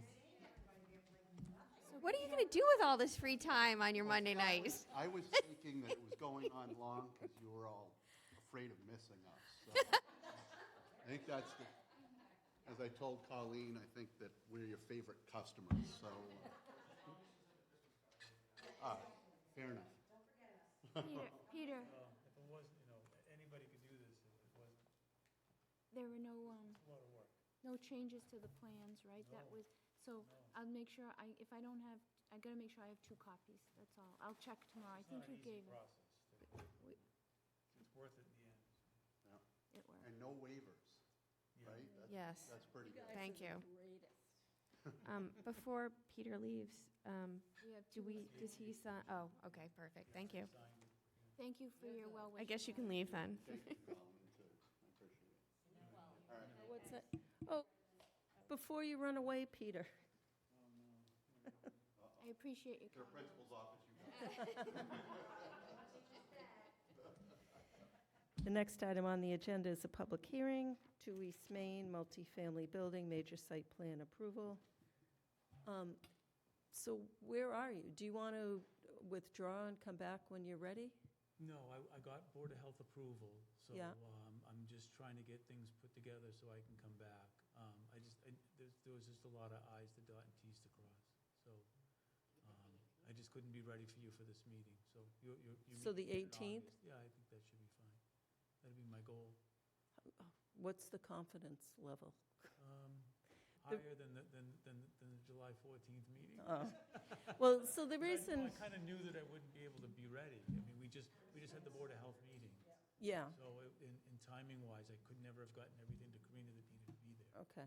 So just, the reason I mention that is that this is the 10th hearing, and there've been 7 that we had no information for. Correct, because sometimes the goalposts were moving, as you know, during that process, and things changed abruptly for me because I had to change the project. Right. So we've done that, and we're trying to address it. There may be other hurdles I have to figure out. So maybe worst case, September 8th, the following meeting. Is that, you know what I mean? I think Yeah, realistically. I want to get this done because I've invested a great deal of time and energy and dollars to get this hearing process together. And again, some of it wasn't my fault at all. Right, I'm not All right, but I'm saying casting I don't- dispersions. It's I don't just, take it it's lightly. it's difficult for the planning board to plan an agenda when there are a lot of I understand. hearings that I've been keep. trying to do it very quickly with Karina to say, look, there's just no way I'll be ready for that meeting, and I did tell them up front, and I got my document extension Okay, in advance of the meeting. yep. So so should we continue to the 18th or till September? Please do, but I'll definitely give you notice, because I have to get everything to Karina, Well, the deadline. question is this, so continue to the next meeting, but extend the action deadline to 4 days after September 8th, which is the meeting. So fine. September 8th would be then to 12th. September 12th. That gives you a little more, Sure. so this would change to September. Let's put this, I'm not in a rush to get a decision from you. I want to try to be ready this calendar year, though. Okay. Because you have to make a submittal, I have to get the submittal. has to go to Fuss and O'Neill. So can I we would just- Architectural. I think it's the Fuss and O'Neill, we've addressed all the issues at this point. Maybe, I have to look back. It's just really, it's architecturals at this point, because it's different, because again, I got Board of Health approval. Yeah, And you do need architecturals. There are some site plan changes, but what we were able to do with Board of Health was move things further away. That was one of the benefits by going to this other system that we were using. So we were able to achieve some better goals. So we won't know till you submit a submittal, what level of review it might need, depending on the changes. Yeah, my And then- hope is that very little from outside Yeah, consultants. that's the goal. Yeah. But we just want to keep the door open that Mhm. if it is something we feel that needs to be reviewed, it would go back to Fuss and O'Neill. And they could do it very quickly if it's not thing major, Right. right? So I just don't want to yeah. Oh, make a yeah. promise Just, and then neither of us have had a lot of experience with that downtown bylaw. I mean, I'm kind of the Oh, first one no, to go through them, you are. finding out all of the pratfalls, and so it's been difficult, unfortunately. So do we want to change this to September 12th? Right. To extend the Act- deadline? I'm fine with that. Continue the meeting. Want to do another one, I'll sign it. Or We are can we just gonna amend write that. one? We can Sure. just write We here. write that and Yeah, can, I'm in and agreement. you initial it? Yeah, I'll do that. This will be September. No, no, no. He's still coming back in August. So 8 and 4 is, Just gives us our decision date a little bit longer. that's Monday, so 9, 8, 9, 10, 11, it's 12th, September 12th. That's all, it just extends it to one more meeting after that, so. You got a pen? Okay. Pass those candies back. Sorry. Thank you. Thank you, Peter. Okay, have a good night.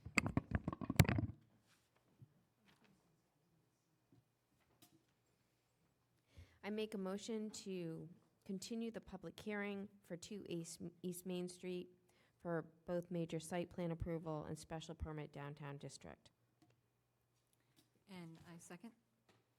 I have a motion and a second. Any further discussion? Seeing none, all in favor, Latrell, yes? Houlihan, yes? Demiria, yes. Brascio, yes. I make a motion to extend the decision due date for 2 East Main Street major site plan approval special permit downtown district to September 12th, 2025. Second. I have a motion and a second. Any further discussion? Seeing none, all in favor, Latrell, yes? Houlihan, yes? Demiria, yes. Brascio, yes. And that's to 7:10, right, we'll keep it at the same time. That's okay. Yes. Sorry. I heard you say it between the line.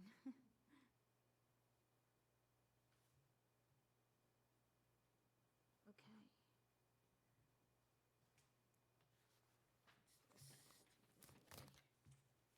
This. All right, so hearings are done. Do we want to go back to any discussion of bylaws? Maybe you just have to sign this right here. Oh, sure. Okay, that's okay. That would be helpful.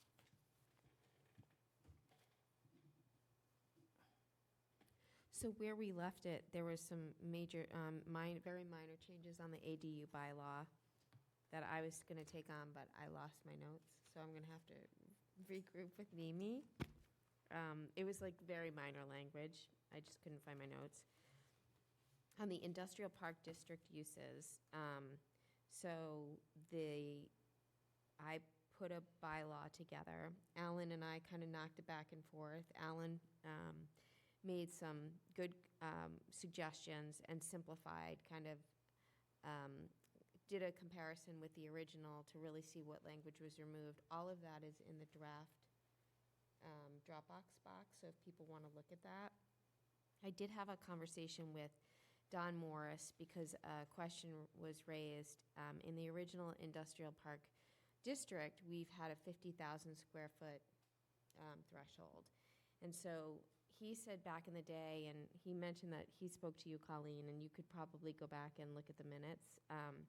His theory was that the developers basically said, we can't do anything for 50,000 square feet, so basically everything's going to have to go as a special permit or a requirement versus a by right use. And so most of the office buildings at the time were 60,000 square feet or over. And so, from the planning board's perspective at the time, it was like, okay, so then you still have to come and put a special permit in.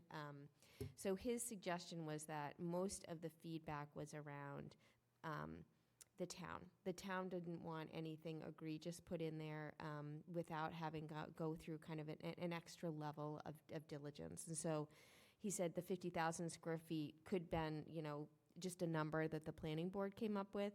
And looking at other towns, we've noticed 75,000 square foot as a threshold, so potentially raising the threshold. But maybe thinking about, as you read the draft and maybe come back for August 18th with feedback, is consideration of what it would be a by right use for underneath the 75,000 square feet and then above and beyond. So those are kind of the two things that are, facing you guys as you read that. And the second component was we wanted to include just broader uses, modernize the language, just bring it more up to speed with 2025 versus 1700s.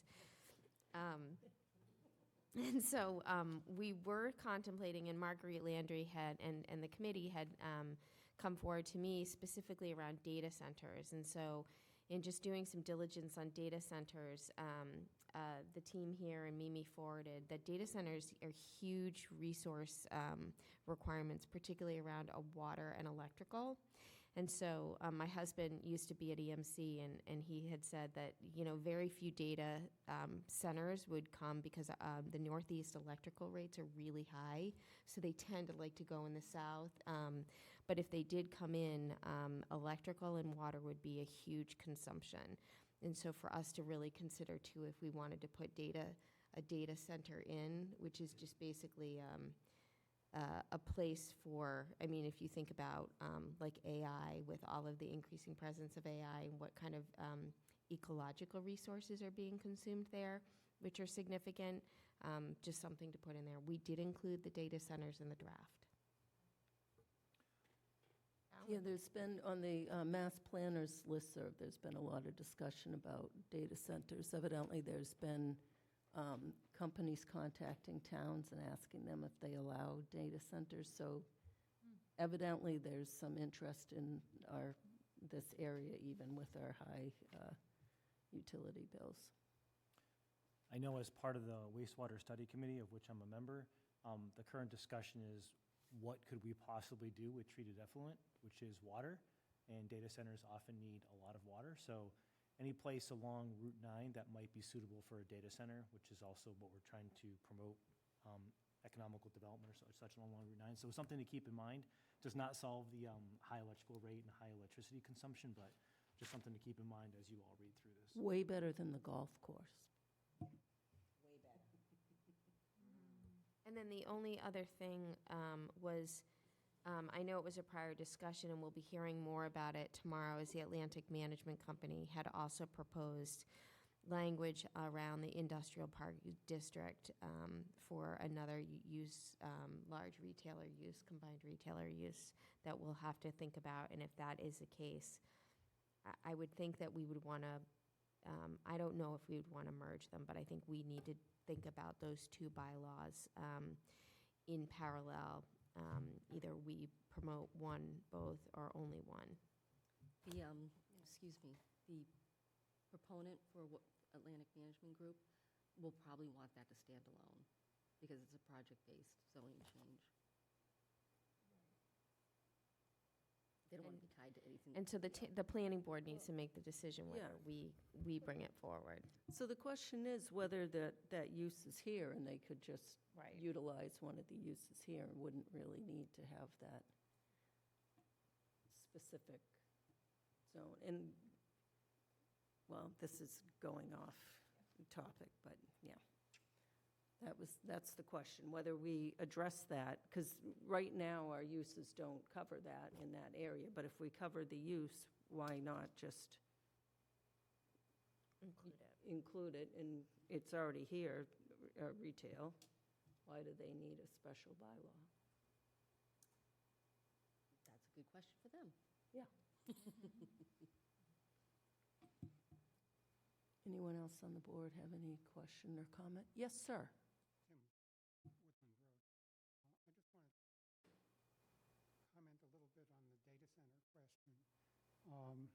Data center in the industry can mean lots of things, from very small things to the enormous AI things that are making the news at the moment. So if you use the term, it's going to be really important that you define it and set some bounds around it. Because I think what you're talking about are the mega data centers that AI and stuff are doing. That's very different from the small service bureau sort of thing, or even the data center that someone would put in an office building. So I think you need to be really clear about what you're focusing on in that sense. The other thing is, in terms of water consumption, most modern data centers will recycle water. So, I mean, there's an initial chunk of water that's used to fill the cooling systems. And after that, it's in their interests, as well as the environment's, not to consume it. Or it's more likely to consume large amounts of water in the modern technology space are things like semiconductor manufacturing. And even there, we recycle water to the maximum extent possible. So I think it's important to get your facts straight before you make assumptions about how this sort of thing works. For the record, I, for a number of years, worked for Intel, which makes semiconductors. I've been in the business of developing computers and occasionally running data centers, so I know a little bit about this stuff. I just don't want you to work, off of what you read in the press or sort of, the worst case disaster things that you hear about. And if you have, questions, I'm sure I'll answer what I can, and I'm sure you can find other experts as well. Thank you. Sure. You're our favorite expert. I charge for it. Who's your guy?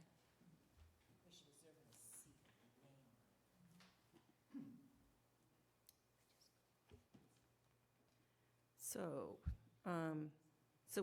industrial park we'll discuss at the next. Is ADU ready with whatever the minor changes to forward to ZBA and see if they have any comments on it? Okay. I just need to talk to you to just make sure I captured your feedback. Yeah, I don't But remember then- what it was. That was a month ago. I know, but I'll have to I look think and see what ultimately happened. it was very straightforward administrative language. Yeah, so is the board okay with that if Marnie and I get together and go through and then send it to the ZBA for comment? Yeah, sure. Okay. And then industrial park will continue on. And then the next two, environmental controls and scenic bylaw and tree handbook. Debbie, you wanted to ask the board if they had any interest in pursuing those? Yes, so this would not be for a special town meeting. This is more like a future project. I have an interest to add some language, or look at our language, let's say, on site plan, to be able to add in something on environmental. So for example, so that our conditions would require a certain number of EV charging stations or, for example, bicycle racks or something like that. And I've been working with Colleen. Colleen's really been helping me out with looking at some other towns and that sort of thing. So I'd like to come back to the board. This is not something for, special town meeting, but just to see if there's interest from the board to kind of pursue something like that. Some of our neighboring towns are also doing more. We know Westborough, for example, they're bringing forward, by the way, in the 2026, they'll be bringing forward the DOER sustainability goal. We currently are a green community, and we use the Department of Energy stretch goals is what we follow, and some of our neighboring towns are also looking to do sustainability goals. That, I know, is a big leap for Southborough, but I think we can do more on the environmental side. So I just want to look and see. At a minimum, I'd like to be able to put something in site plan, so that's, what I'm looking at. But I think we can, as a green community and as a Tree City USA, I'm just looking to do more. And so it's nothing that I have ready for tonight, but just to see if the board will kind of allow me to keep poking around and I can come back in a future. We've always agreed on the trees, for example, that we would come up with something educational. Mr. Litt helped with the tree handbook, that version that is probably kicking around in the Dropbox. But depending on what the board wants to do, either bring the tree bylaw back or think about a scenic road bylaw. Instead, I think we still have enough to put together something in the future that is a handbook for people to find information. So it's nothing ready right now, but it's really something for the future. So a handbook we can just do. So the big questions are whether we have the appetite to come back with a new tree bylaw or scenic road bylaw.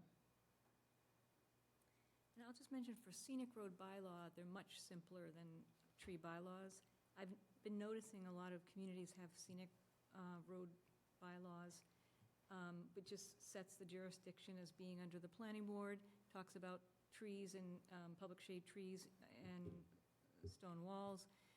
You don't even have to get into all this stuff that we got into with characterizing it. There's maybe a couple of sentences And many of them don't even list the roads, but the scenic roads in town. But what I would like is kind of, I think that would be useful for people.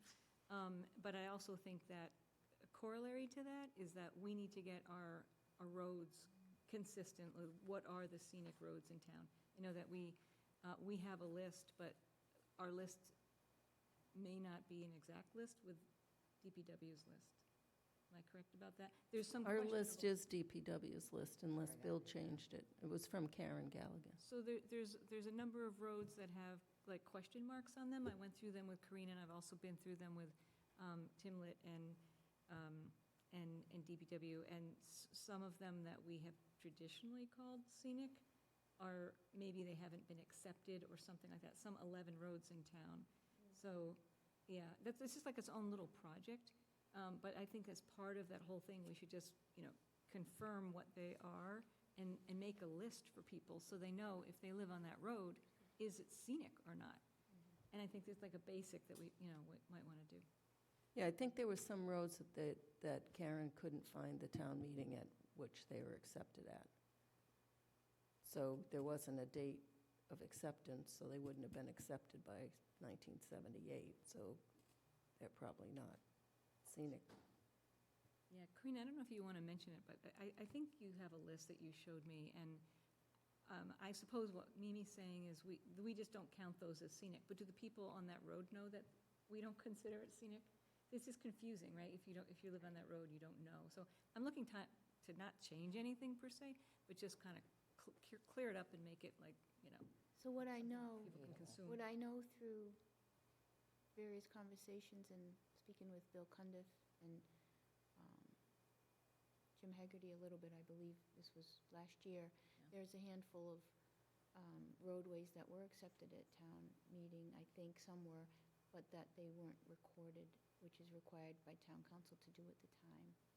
So there was some discussion of how to remedy that. So I know what you're saying. I can't remember the list, how many. There are some blanks in that DPW list. Not too many, but there were a few. So that's what I know about that. It's in the queue somewhere to be addressed. So I would think if they're accepted at town meeting, then they're scenic roads, because that's what the bylaw, the Warren article in 1978 said. No, I agree.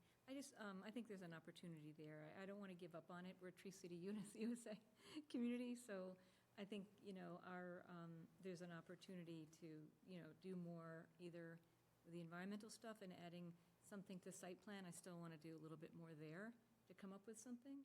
I don't want to take away from the efforts that are going on right now because we have a lot going on for fall meeting. So it would be really coming back afterwards, I think.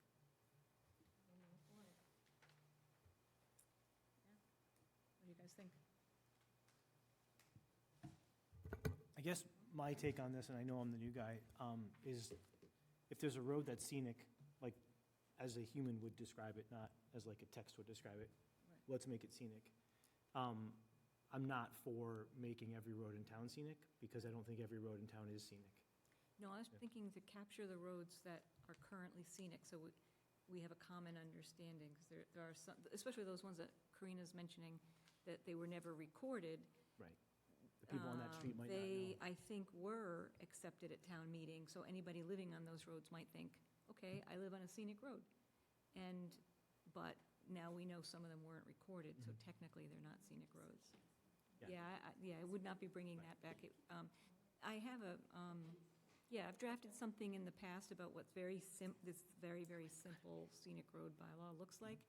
And it doesn't, the intent is not to step on the toes of the tree warden or overstep the policy of the select board. It's its own little kind of, thing that really marks it's whatever's under the purview of the planning board per se. So to me, it sounds like it's administrative clarification of what has been muddy in the past to make it clear for moving forward. That's my interpretation of what you're saying. Yeah, that kind of goes with it, I think. What do you think, Lisa? So I think, I looked through, I'll be honest, I didn't get through the whole handbook. Oh, no. But I did what I looked at. I think is worthy of further discussion, Debbie. I think a lot of things are coming off our plate now, which I think is amazing, and I think it gives us a little bit of time to focus on the zoning things that we've been talking about, the industrial park and whatnot. So, I mean, I want to spend some time to delve a little bit more into it, what you submitted, and again, you put a ton of work in it, and I appreciate it very much.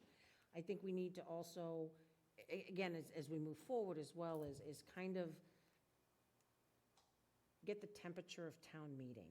Town meeting is just, it's fickle, you know, and I think if we decide to go forward, we prepare it the right way, it's definitely doable. I know this stuff is important to us, but I think there's a large group of people in town that just think a tree is a tree, and they could care less. So I think there's as you said, is an educational tool. I think if we do education prior to like bringing something to town meeting, and again, that's even a tough thing to do. You know, people don't want to come to forums, and people don't want to do stuff, but people do watch. And I think that there's an opportunity, you know, to use Access Media to do just a 3-minute little educational clip. People will watch that. We've seen that happen time and time again. So I'm in favor of still continuing to move forward and explore these, Deb. I think you put a ton of work into it, and I think there is some great future discussion on this to find a way to do this. But I think education is the key. Thank you. So that's trees sometime in the future. We'll continue discussing it. Environmental controls. I think so in my opinion, EV parking, charging in the bike things would be under the parking bylaw, not site plan. I mean, there's other things like rooftop gardens and stuff like that towns are putting in there as well. I mean, there's just a lot of ideas. I mean. So we have those in our lid, although no one ever. Is that right? We've never, yeah. It's a lid technique. Okay. Although no one's built anything that could put a rooftop garden on it. So a lot of times, It's hard on a pitched roof. A lot of times site plan is like just, our site plan, I think, is just like a few it's a few, it's not very lengthy, right? And it says, health and goes into zoning and the reason for zoning and health and safety and stuff like this. I can't recall whether ours says anything about environmental, but a lot of towns have a statement in there that says, something environmental. It doesn't go into control. So it doesn't go into the, as detailed as you had put. Yeah. So I think that's something that we can continue to talk about, too. Yeah. Is that it? Oh, so planner's report, next item on the agenda. It's really much shorter than that. We just had some leftovers in the meeting. Oh, I'm sorry. So we have the open space inspections report from fiscal year '25. That was due June 30th, so we have a substantially completed report. So I'll be reviewing that in the near future, and then eventually, maybe in the fall, they'll do a presentation when that's done. Oh, and I forgot, so maybe at the next meeting, we can do the, Lisa made the open space letter nicer. Oh, nice. And I'll hopefully have the update of the tracker, which is on Excel right now, and we can decide what we do with it. So we have the challenge is sometimes it's not specific. So the properties, if it's like a development, they don't say it's, number 36. They just say the development, and they show pictures. So it's really hard to discern where was the big, oil tank. It's a picture, but then you'd have to go back and try and tell it. So that takes a lot more effort. So they're not really specific as to when they find findings, what property it's on. Did you notice they have a photo map? Yeah. Locator map, sometimes they have the circle and the arrow, like where they took. So the earlier ones, like I'm going back in history, so maybe the more recent ones, so like the last, 5 years ago, they're not that good. No, because we started with Mass Audubon when we were just growing and figuring out what to do. And Lucas is much better, so he usually puts the plan and then rights where, Where like the on it, things where are. all the pictures are. Orientation. Yeah, the last 2 years have been good like that. The prior ones, not so Oh. much. But at least I have the trackers, so we know the properties that we've gone through. So maybe that we can have that as a discussion item for August 18th. Okay. And then zoning map update, CAI Tech has already put the MBTA communities on the GIS mapping I as a noticed layer. that. But we just need to. Stripes. Yeah, make it a little brighter or some other feature they're working on, and then they'll update the zoning map with the amendment dated to the town meeting that MBTA was passed. So we'll have a new zoning map that gets put on all the web pages, et cetera. And some other projects we're working on, the deed research database, it's still in the works. I have to get back to them, and updating some of the open space information on the GIS mapping. They're just waiting for me to give them the data. And that's about it for tonight. I don't think, sure I'm not missing anything. It's not confirmed yet when the special town meeting is, right? It's just approximately October 27th. So, yeah, so they'll vote on it tomorrow. Okay. Andrew was leaning towards the 27th, but they haven't voted yet. Okay. 10/27. And then we just have meeting minutes. May I ask a quick question about one of the items in the planner's report? I'm admittedly getting up to speed on the, what you were talking about, Marnie, about, I think it's a tracker with photographs, so you can look at information and then see the corresponding photo to make sense of it. Is that, no? Okay. I was trying to, because the reason I was asking is, because the next item was talking about CAI, because GIS is fantastic in this regard, where you can click on something and it shows you a photo with the orientation, and you can also get a tabular list. That's why I was going to bring it up, but if that's not what you're saying, then, okay. Mine's like, let's just say that's like the 5,000 foot. I'm at like 100,000 feet. It's just like where the properties they did, what their findings were, but in the early years, their findings are very broad. Like there's an oil tank on the open space land, and you're like, okay, where was it? Yeah. And I'm not gonna. I just didn't spend the time to find it. And some of those areas we'll probably repeat back as it cycles through, and we'll be able to capture that in the following years. Okay. All right.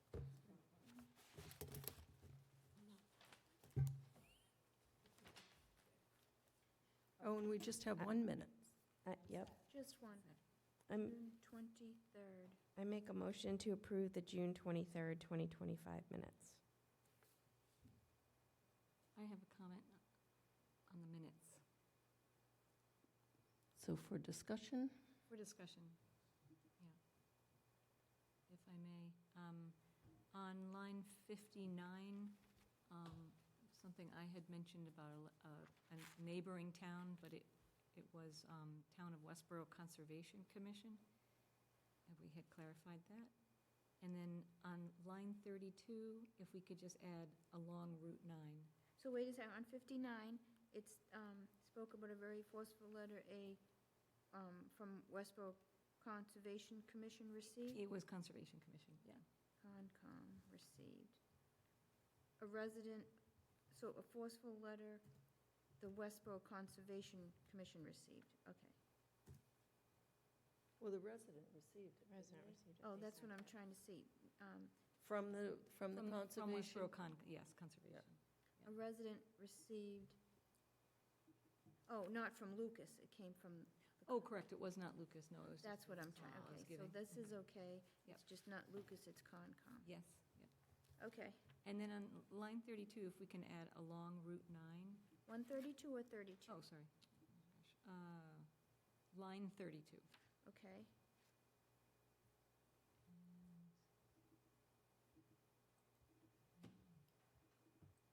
Hang on, let me just read it. There was a discussion about possible changes, and I think we were talking about Route 9 there. Changes. As you say, along Route 9. Along Route 9. Right. Okay. Thank you. Get that? Yep. Okay, That's all I have. so that's Deb. That's it? Yep. 32 and 59, okay. We had a motion, right? So do we have a second on that?